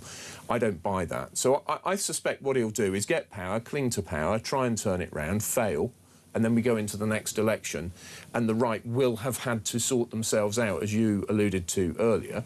Otherwise, we get the chaos of a rainbow left-wing coalition and more of this disastrous application of ideas that don't work to a situation that was never fit for a Labour government. It's a really serious crossroads moment for the right, both the Conservatives and Reform and, of course, Restore need to really think seriously about what they're doing. Well, they do, and as the founder of A Free Future, which is a fascinating cross-party think tank based upon free markets, rule of law, border control, democracy, crazy common sense ideas. Clearly, you're not the sort of partisan figure that you once were, which is why I love speaking to former MPs, because you can be super honest. And Kemi has won admirers because of her leadership. She's a very articulate politician, very comfortable in her own skin. Yeah. The brand is still very tainted, isn't it, the Tory brand? Of course it is. Well, 14 years in power, not always doing Conservative things. Of course, we were in coalition for 5 years, and, you know, there was a quad of 2 Lib Dems and 2 Conservatives who determined what happened in that 5 years. And so, of course, you know, it wasn't everything I would have wanted. Brexit, of course, was a major political interruption and then hit by COVID. Now, those are not really excuses. That's just a history of what actually happened. But, yeah, you know, the Conservative family is a real coalition. It's mere Conservatives, people for whom the world works very well, thank you. Please don't change too much. Communitarian nationalists like Danny Kruger, who's, of course, gone to Reform, and then classical liberals to libertarians like me, people who are really determined to have a free society. And for years, the Conservative parties held that together. But in the stresses and strains post-global financial crisis and then through Brexit and COVID, of course, that's all shattered. And it's not only in the UK that it's happening. So the challenge for people on the centre-right is what do we really believe? And I don't want to anger your listeners, but I watched Nigel Farage's message just now before I came on air. It's so ironic that he's now appealing to Rupert Lowe and Restore to stick with Reform. I mean, having just a couple of weeks ago more or less cast them as irrelevant. Oh, absolutely. But, you know, Rupert Lowe is now doing to Reform what Reform has been doing to the Conservative Party. But each time it's done, the right becomes more fragmented, and that leads to a greater chance of a rainbow coalition of the left. So I think all of the leaders of the right now need to really take stock in the wake of this by-election. Think, what do we really want to happen at the general election? Do we really want a rainbow coalition of the left? Because there's a good chance of it. But what would a united right look like? How would that manifest itself? Well, to be honest, it means confronting the big issues that matter to everybody. Immigration, illegal immigration must stop. Legal migration must be reduced. People must have confidence that we've controlled our borders. They must have confidence in the justice system, that crime will be punished. It's basics. And then we need to deal with the fiscal position, and that's where it gets really hard. Because age-related spending is overwhelming the public finances. Taxes are too high. Easy to complain about high taxes, very difficult to cut spending. And that's where the right needs to really coalesce. Get all the basics right. Borders, law and order, policing, defence. Get those things right, and then we've got to have a different way of dealing with taxation and spending and regulation and really go for growth in a way that will work, not like Labour. Well, I agree with you. A government of national unity populated by perhaps the Conservatives, Reform and even a couple of Restore MPs. Who knows? Well, so on that, Rupert Lowe on economics, he's pretty good. The problem that Rupert Lowe has got is when he starts talking about migration, he's going to terrify people. And as soon as you start talking about remigration of people who are settled here, oh, no, thank you. And there's no, for me, there's no place for that talk in British politics. If people are British citizens and have a right to be here lawfully, that's it. We gave them the right to be here. We have to respect and honour that. And so for Rupert, I don't want him around British politics taking those views. I'm really clear on that. And the truth is that you are about as Conservative as they come. You're not on the woke left of the Tory party, are you? I don't think I've ever been accused of being left-wing, no. So the issue, though, is do Reform UK not deserve a shot at power, given that the only reason why the Conservatives have decided to ditch the net zero target and get tough on immigration and on public spending is Reform UK. It's Reform who have shown the courage on those policy issues, those policy areas, and what the Tories have done is just caught up on that. Well, I slightly challenged that because the Net Zero Scrutiny Group was my third big campaign in Parliament, and Craig McKinley and I did, I think, break the dam so that people were looking very squarely at the cost of net zero. Apart from the leadership? Well, indeed, yeah, but I think we broke the dam and then it became plausible for people to talk about it. So I'd like to think we created the space within which even Reform operated. But, yeah, Kemi and I think, are very much out of the same mould, so I'm very pleased with what she's doing. But with this competition on the right about who got there first, let's just get to the right place, you know? And, of course, ego will count and people want to take the credit and all the rest of it. But it's more than that. They've demonstrated the vision and courage. So, for example, Nigel Farage, a decade ago, was at Dover doing videos about the boats. Yeah. And he was a very isolated figure at that point, called crazy, called far right, and he's won the argument. So I just wonder whether he deserves some credit for that, and actually he deserves power for having been so brave. Well, that is a matter for the voters. I'm trying really hard to be quite neutral because of this role I now have with this cross-partisan project. It's for the voters. I am still a member of the Conservative Party and I'm not going to be standing for election, but, you know, Nigel deserves to be heard. He has been one of the preeminent political figures of the last decade or more. And he shifted the national conversation. He has absolutely shifted the national conversation. No one should deny his extraordinary significance to events. But the challenge, I think, for Nigel, particularly as I have sat on the hot seat myself for a while, and when it's you, it's quite difficult to face up that you are now one of the people who's holding the reins of power. And I've only done it occasionally on particular issues, but when you're Nigel and you're looking likely that you could be the next Prime Minister, he now must absolutely take seriously winning and what he's going to do. Now, to win, Nigel can't just keep mobilising the core vote. And mobilising a core vote who are with you anyway, lovely, it's very satisfying when people are telling you how great you are. But if you want to win, Makerfield stands as a really stark example. Makerfield should have been a win for Reform, and it wasn't. They now must answer really hard questions about why. And plainly, the size of his victory shows it wasn't just Restore. Nigel now must move away from just carrying the core vote. He has to build a coalition big enough to have an overall majority in the House of Commons, and that's his big challenge now. That is the most fascinating insight. Steve Baker, former Conservative MP, former Conservative Government Minister, Northern Ireland Minister? Yes. Minister of State for Northern Ireland and in the Cabinet Office. What a glittering career, and now he's at Talk. It just goes from strength to strength. The founder of A Free Future, which we'll hear more about shortly. Delighted to have Steve Baker in the studio. We're going to get the Labour perspective as well next. But what do you think? If Andy Burnham becomes Prime Minister, does he have a duty to go to the country straight away to have a mandate? This is Talk Breakfast 9:22.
violence. We've got some breaking news that has just come in. talkSPORT have announced a brand new partnership in a developing story. We hear they've created So Good Lager right in time for football's big summer. Just in, we're hearing that So Good Lager will be pouring pints across all O'Neill's pubs and some of the best sports pubs across the UK. With the big kickoff just around the corner, you can find out where to get your hands on a fresh pint of So Good Lager at talksport.com/lager.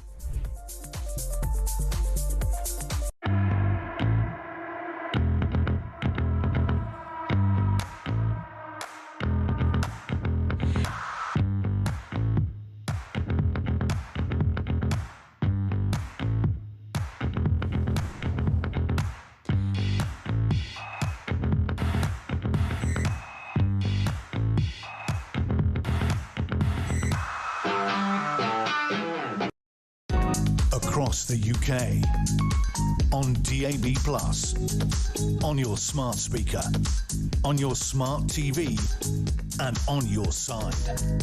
This is Talk. Well, congratulations to Andy Burnham, who is the brand new Labour MP for Makerfield. It's wonderful. He's going to be a constituency MP. He's going to do the surgeries. He's going to sort out the dog poo in the park. He's going to do that for the next Oh, no, wait a minute. No, I think he wants to be Prime Minister. Let's get reaction from one of my favourite political commentators, former Labour advisor Matthew Torbett. Good morning, Matthew. Good morning. I would conjecture that you're a happy man this morning. Yeah, I mean, there's a long way to go for things that I'd like to see where Andy Burnham wants to be. I challenge your opening sort of tongue-in-cheek comment, actually, Mark,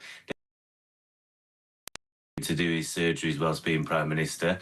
And the first time I met Andy Burnham, he was Health Secretary and did a weekly surgery every Friday. So I would hope that that would continue. Well, here's hoping indeed. But he might like to combine that with being the Premier, the Prime Minister of this country. So, Matthew, where are we at? You know the Labour movement inside out. Sir Keir Starmer, is there a chance that he will fall on his sword? Yeah, I think so. Keir is a very stubborn man, always has been in my book. And I think the problem we have is, I mean, I look at, I'll be, you know me, I'll always be trying to be straight with you. I look at Andy's Newsnight interview a couple of weeks ago where he didn't seem prepared. There wasn't a proper plan. I think it's hard to balance expectations as well because you don't want to get ahead of yourself and the voters think that you're arrogant before you've won the seat of Makerfield. But it wasn't his best. Where in the following week on Newsnight also didn't really, it's like they've not practiced Q&As and therefore can seem unprepared of why they would be better than Keir Starmer. So I can totally see a world where Keir Starmer goes, well, I reckon I could beat them in a debate. I'm the Prime Minister. I've got the civil service. I'm aware of what I want to do, a plan, you know, whatever it is he might want. And therefore, could he win on second preferences? Because that's how the party system works when electing a leader. If you can't split Andy Burnham, Keir Starmer and Wes Streeting, then there might be enough Labour members who don't like Wes because he's on the right of the party and they voted for Andy that might lend Keir a second preference. So I can see it, but his life will become harder after the mayoral by-election. Over the next 35 days, people will resign. I think he will get there eventually, but it'll take a little bit of time for him to realise the jig's up, really. Well, that's quite interesting, isn't it? Matthew, alongside you here in the Talk studio is former Conservative Government Minister Steve Baker. Steve, what do you make of what Matthew has said? How well do you know Keir Starmer? How well do I know Keir? Well enough that we greet one another by first names when we've run into one another in the Commons, but we've never sat down and had a proper conversation. But yeah, as always, Matthew's analysis very sensible. He and I have appeared together before, and Matthew, you know, you got my respect, although we disagree. But yeah, I mean, I think it's very interesting to see now how Labour MPs react, because I know Matthew would concede that it, you know, would probably celebrate that this was a devastating win for Andy Burnham. So if you're a Labour MP now, you're going to be looking at Wes or anyone else and saying, well, could they have done this? And the answer is, well, we don't know, probably not. So I think it's possible now we could have a coronation. I'm very interested to know if Matthew thinks a coronation's on the Well, yeah, because I just wonder, Matthew, as Steve pointed out, whether the scale of Andy Burnham's victory with over 50% of the voter share helps him. Oh, massively. And You know, it was a weird by-election because there will have been many people. I know yesterday people that were out that said every single don't know that they had. Everyone that was down as a don't know over the last 4 weeks. Well, I might give Reform a chance, and I don't really like Starmer, but I do like Andy. Every single one of them, this person polled, voted for Andy yesterday, and there was something clearly that got him over the line. Maybe it was the fact that he could get rid of Keir Starmer. At the same time, whether it was to get rid of Keir or not, I honestly do not believe there was a single politician in the country that could have done for Labour what Andy did yesterday, because of the type of personality he is, particularly in that part of the country. I think a coronation's possible. I know there'll be conversations. There has been conversations. There'll be a conversation between Andy and the Prime Minister over the weekend. Andy will set out his stall accordingly, that he thinks Keir has to set out a timetable. I think it would be sensible to set out that timetable to be gone in August after the Manchester election. And therefore you're in place ready for Labour to really set out your stall. With the coronation, as Steve will know from his time in Parliament and leadership elections, that brings issues of legitimacy and have you really beat anybody to get there? Yeah. Wes knows that he wouldn't really stand a chance, but maybe they want to have a debate of ideas, which we should have really done in opposition, truth be told. That can also be damaging when you've got two frontline politicians potentially tearing strips off one another as well, though. So there's no real great solution, but I think the quickest one to get Andy in would be better, and then it's up to the public what they think, what he wants to do, whether he goes to a snap election or not, and these sort of variables that will be knocking around for some time, I think. Everything in politics has a half-life. So when Matthew mentions a general election, that's the thing that will be on Andy Burnham's team's mind. You know, every success, every failure, every resignation, every policy, triumph will have a half-life. So Andy's star has suddenly risen, amazing success. Now it's fading, and every day that goes past, it fades. So they will want to get him in as Prime Minister absolutely as quickly as possible. And then they'll be thinking, shall we go for a general election? How many will we lose? They won't be thinking they'll gain. If they went for a general election, I don't think anyone thinks they'll be gaining Labour MPs. So how many Labour MPs do they think they'll lose? But would it be enough to maintain power? These calculations will be going on. It will be ruthless. And it will be ruthless all round. So a coronation, very difficult to do. Rishi had a coronation because Boris was still fearful that he would face the Privileges Committee, which he did, of course. So Rishi had a coronation, but there's always talk of a coronation, very difficult to do. But I think the scale of Andy Burnham's victory there in Makerfield means that Labour MPs might end up talking Wes and others, down and saying, you're just not going to win, mate. But people are so desperate for their chance. I don't know, probably an awful competition lays ahead.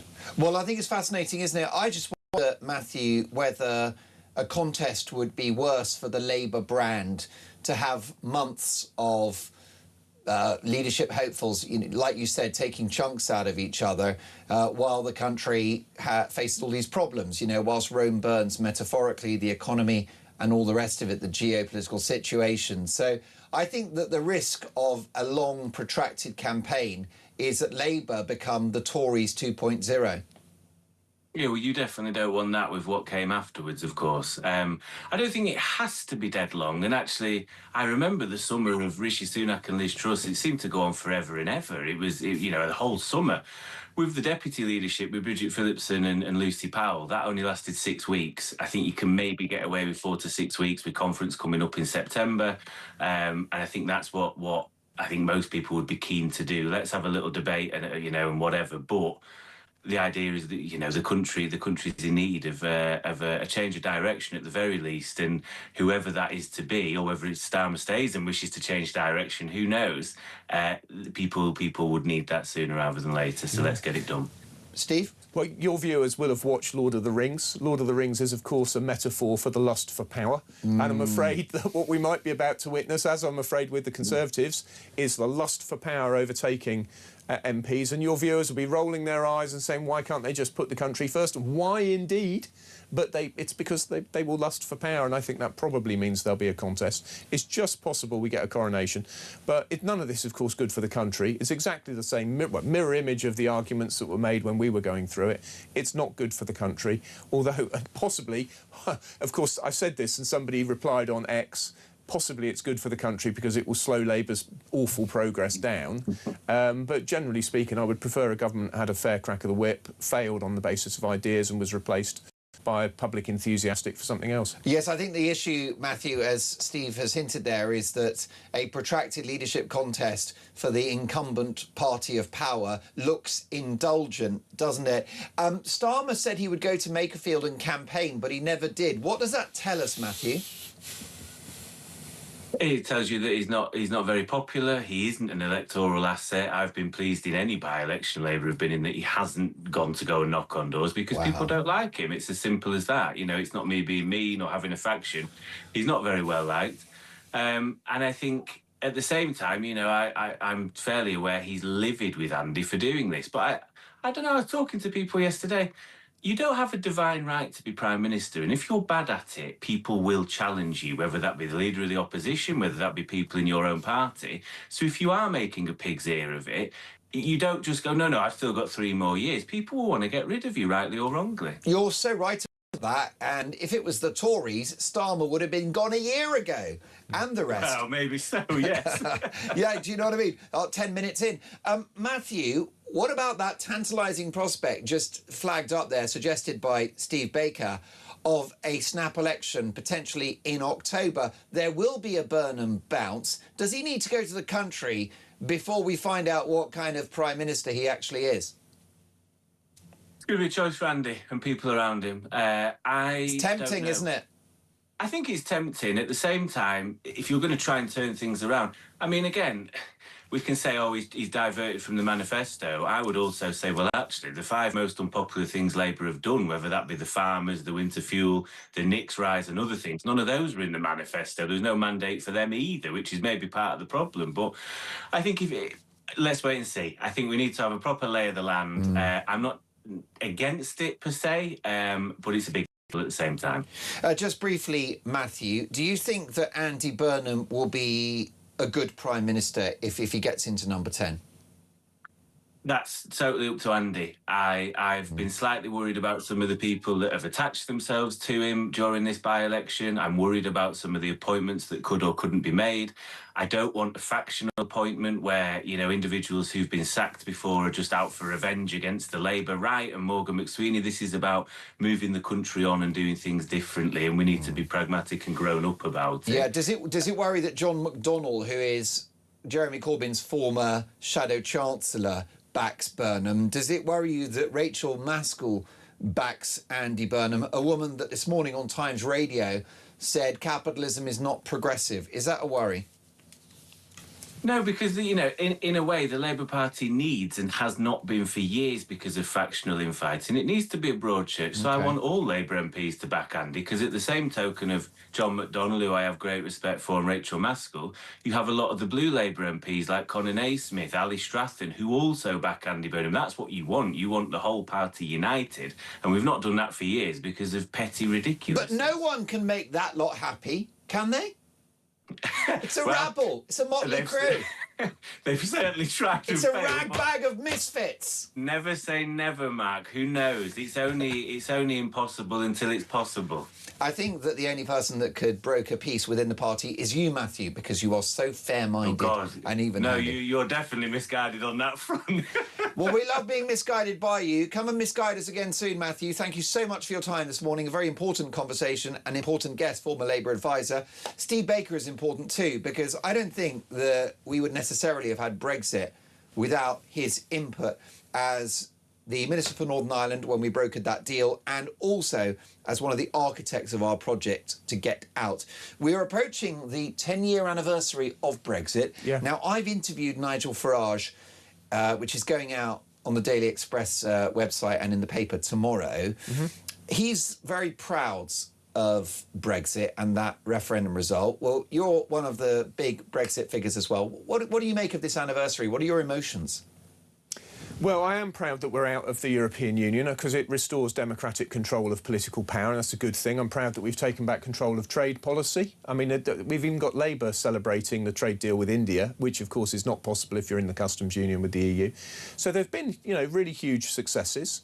There's been a lot of nonsense talked about economic harm. The wheels inevitably fall off the various studies which say there's been huge harm. Yeah, where did they get that 4% figure from?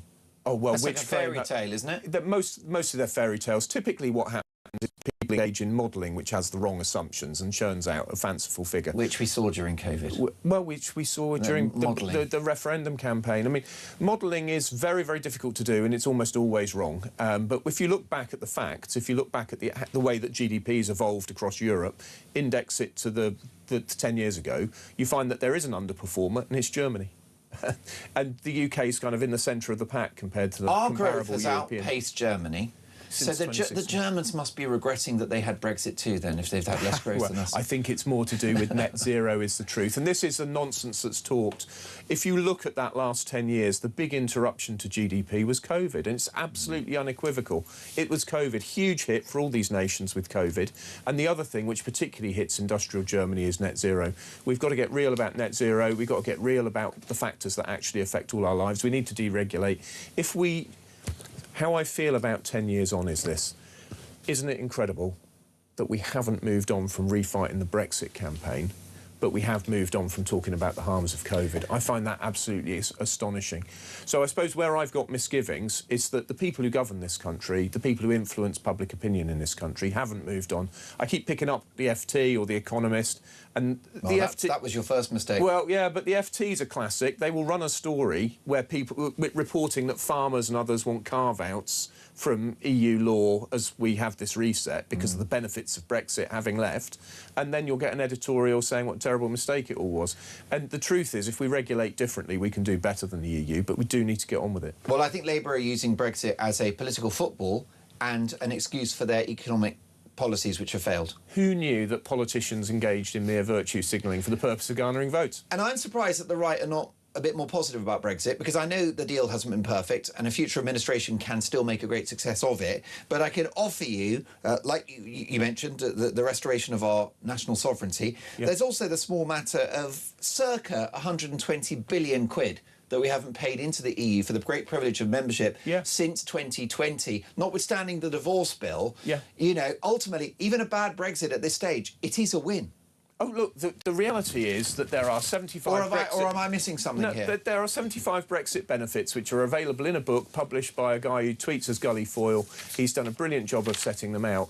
But, you know, the truth is that the single biggest problem we have right now is that those who set public opinion in the UK haven't really accepted the result, continue to campaign against it. I think how I really feel 10 years on is, please, those of you who still bruised about it, can you please finish your grieving process and let's move on? We're staying out. Rejoin's a fanciful idea.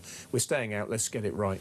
Most definitely. How can people find out? Well, actually, I think I know. fightingforafreefuture.com. That is the landing page from there. fightingforafreefuture.com. From there, they can go to everything else. Arguably one of the most important political think tank to arrive on the scene. And just in time, as the country faces so many challenges. Steve Baker, thank you for joining us. Mark, thank you very much indeed. Catch up very, very soon indeed. More to come. Should Keir Starmer fall on his sword? And do we need an election if Andy Burnham becomes PM? This is Talk Breakfast.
across the UK. On DAB+, on your smart speaker, on your smart TV, and on your side. This is Talk.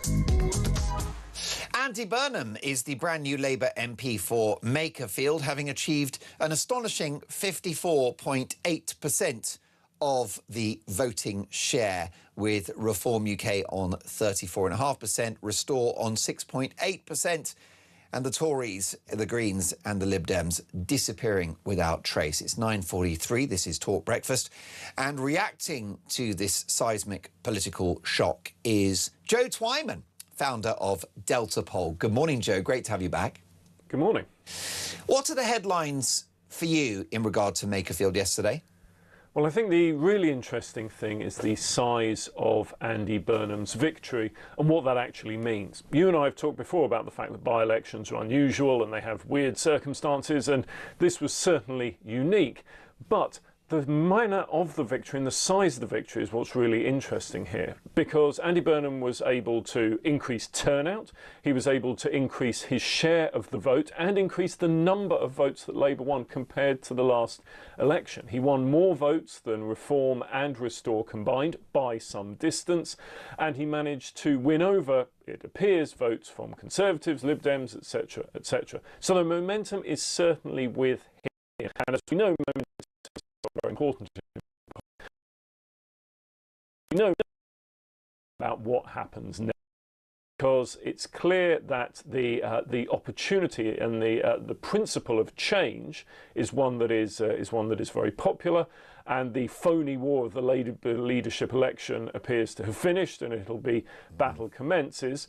But what does that actually mean? Where will the public go once they learn more about Andy Burnham? What will that mean for the polls generally? What will that mean for Reform and the challenge they make? It's all a very interesting few months to come. And it's unlikely, isn't it, Joe, that an incoming Prime Minister in Andy Burnham will turn the economy around in 2 years. It's unlikely he will unilaterally stop illegal immigration. So might he be tempted to go to the country straight away? I'm sure that will be a temptation, as it was for Gordon Brown back in 2007, when he was coronated as Labour leader. If a coronation indeed does take place, and if Andy Burnham does become leader.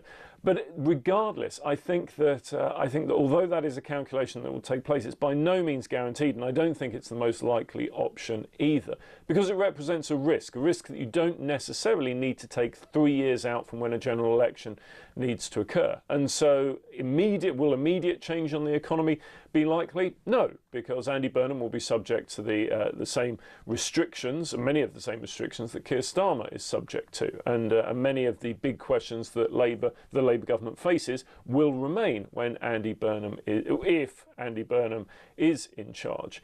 But he has 3 years to solve those, and as we know, years is a long time in politics. It's only 4 years since Boris Johnson was talking about his plans for a third term, so an awful lot can change in that time. And so the calculation will be: do you go to the country now to buy yourself 5 years and take the risk that Reform can heavily eat into your majority or overturn it entirely, or do you take the risk that things will turn around in 3 years? Neither is a safe option, but I imagine the 3-year wait is probably the more attractive of the two, at least at the moment. We know, don't we, Joe, that the leader of Reform UK, Nigel Farage, enjoys a lunchtime pint. In fact, I had a lunchtime pint with him last week in a special exclusive interview for the Daily Express, which comes out tomorrow. But will he be drowning his sorrows following what happened yesterday? I think there are questions for Reform to answer, but I don't think they're necessarily going to massively upset Nigel Farage, given that his party still has a strong position in the polls as they stand at the moment. But there are questions about their performance, not just in this by-election, but the last by-election as well. You have two situations where Reform have failed to win in constituencies where the demographics, at least, particularly in Makerfield suggested that they could do well. They did very well in the local elections and yet weren't able to deliver that to the by-election. Now, as I say, by-elections are unusual and there are specific circumstances. But in 2 cases, I think the choice of candidate was not great. You didn't have particularly strong candidates, and in both cases, they failed to win. And more recently, I think we saw just how damaging tactical voting can be for reform. They have benefited from being the default position for change, if you like, for some time. But now facing challenges on their left with the Greens in Dorton and Gordon and Denton, right, they're facing challenges from the right with Restore in Makefield, even though Restore did not do particularly well at this election. And so it's not as easy as they were finding it until now. So what can they do about that? Well, they won't be able to claim some sort of electoral fraud this time around. That's certainly true given the manner and the size of Andy Burnham's victory. But I think they will have to think about what does their strength in depth look like when it comes to individual candidates. Excellent to have you on the show. Joe, thank you so much for your valuable time. Founder of Delta Poll, Joe Twyman, who thinks that it's unlikely that an incoming Prime Minister in Andy Burnham will go straight to the country, although he acknowledges it is a temptation. Would you like a snap election? 0344 499 1000. More reaction. We're going live to Makerfield next.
It's just over a decade ago that Emily Thornberry put out that scornful tweet. Do you remember? Yeah. White van man in Rochester with a big Union flag, and you know, oh, how ghastly, how awful. Are these people simply frightful? And I'm afraid not all, but many Lib Dems are the same. What they're ashamed of is the English flag. Scottish flag, fine. Welsh flag, fine. Irish, everything like that's marvellous. But no. We can't be English. And this has been going on for a long, long time. Raise the colours. Do you know what? I absolutely love it.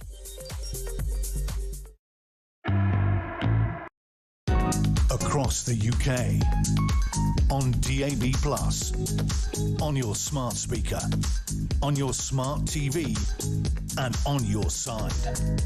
This is Talk. Well, it's a fascinating debate, isn't it, about whether we need a general election if Andy Burnham becomes Prime Minister. I think we do, because people voted for Keir Starmer. They voted for that manifesto. And the assumption is that if Andy Burnham becomes Prime Minister, he will change the policy platform. That's the point of having a different Prime Minister. Therefore, he will not respect the manifesto. He'll have different policies. If he was going to respect the manifesto, you don't need a new Prime Minister. Make it make sense. Let's have a look at some of your messages on this. Andy Burnham being congratulated first by a sly fox and a robot. What is happening to British politics? We are becoming a laughingstock. Ernie there responding to Wes Streeting and Keir Starmer in regard to Andy Burnham's victory. It's interesting. That message from Wes Streeting on X is very significant. Let me read it to you. Wes Streeting wants to be the leader of the Labour Party, but he posted the following message on X this morning. Huge congratulations to Andy Burnham on an astonishing victory in Makerfield, where Labour lost badly only weeks ago. It gives us all hope that Labour can still win, but Andy's campaign is proof that to do so, we need change.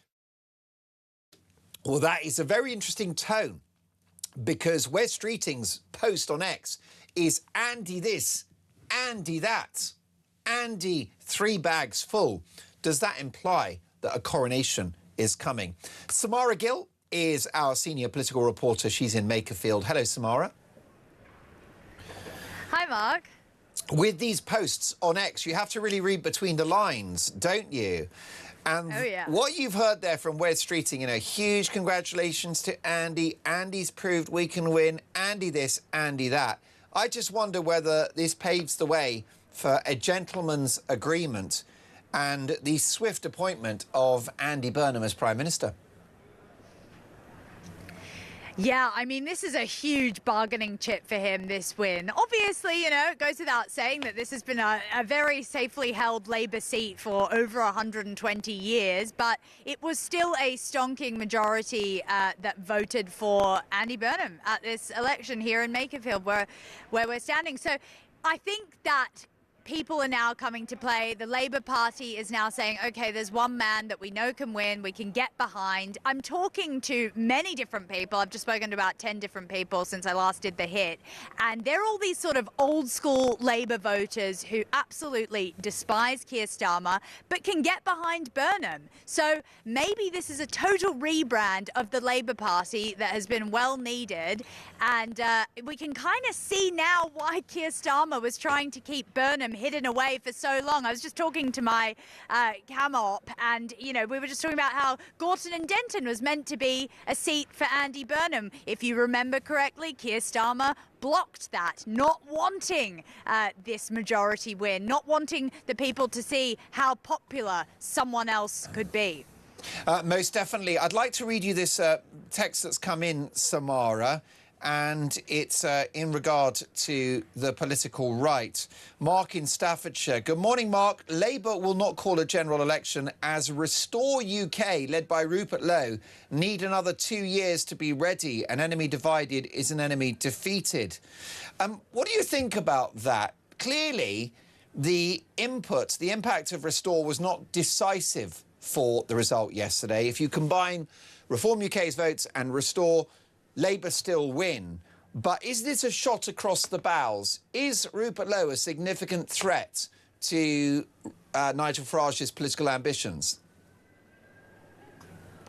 No, I don't think he is. It's taken a lot for Reform UK to professionalise in the past 18 or so months, and they've had a lot of money, a lot of backing behind them to do so, and also had to use a lot of grit and determination. Now, look, I don't think they're there yet, and I think that this by-election has shown that. Hopefully they can regroup for their party's sake if they actually want to be serious, but I don't think Restore is any sort of threat. Honestly, I think we can see from the 3,000 votes they were able to pick up, and this is with the backing of Elon Musk retweeting every which way, whatever Rupert puts out, that they are not serious. You can see with the political stunt that they did yesterday over here in Makerfield by putting a bus that said Muslims for Reform, which then a tweet basically admitting that they did that then got taken down. Apologies were made. It's a nightmare. I mean, it's been an absolute clown show from the right on this end, and I'm not going to apologise for that opinion. Just witnessing it from the sidelines on either side, it's not been great. Well, it's been a masterclass in broadcasting from your good self, Samara, and I know that you're going to remain on air here on Talk for the next couple of hours, but thank you for doing an amazing job here on Talk Breakfast. Really appreciated having you live in Makerfield. Go and have that Greggs sausage roll, have a strong builder's tea, and I might even sort you out with a jam donut if you're lucky. We'll catch up soon. My thanks to the brilliant senior reporter for Talk, Samara Gill. Before we move on, I would like to make a more personal announcement about Talk, because we are a bit of a family here, and it's a family of presenters, a family of producers and researchers, and we've got admin and we've got HR. We are the dream team here at Talk, and by the way, there is the incredible audience too. But there's someone very special that's been here for 10 years, and his name is Ricky Freelove, and he has taken the opportunity of a massive, massive job at the Sun newspaper, but we're going to miss him hugely, because Ricky has been to hell and back. He has worked with every single presenter, including, yes, Kevin O'Sullivan. and Julia Hartley-Brewer and Peter Cardwell and myself. He's long-suffering and he's so good at what he does. We love Ricky, and so we wish him all the very best in what will be a very bright future at the Sun newspaper. And let me just say that Ricky is the reason why I came back to this amazing platform, having been elsewhere here and there. We went for a few drinks myself, and it's basically Denny, Lauren and Ricky are the reason why I'm here back on Air at Talk. So it's a personal thank you to Ricky for that. And we love you, Ricky. You are a gem, a gentleman and a genius. Speaking of genius, the brilliant Alex Phillips is with us in just a moment. But let's clear up some of the feedback to what you've had to say in regard to Makerfield. I do like this one, by the way, and it's an unnamed texter. I was saying that if you get a new Prime Minister, you need a new manifesto. And this person has said, well, Mark Starmer has not respected his own manifesto. Same from Jane. Starmer hasn't honoured his manifesto, so if Burnham doesn't stick to it, neither has Starmer. It won't make any difference. I think there should be a proper contest, says another texter. While all the ghastly Labour MPs are conspiring in back passages, at least they won't be doing more damage to the country. What about this from Steve? So Burnham wins, let's all celebrate. Hang on, yet again, 40% didn't vote.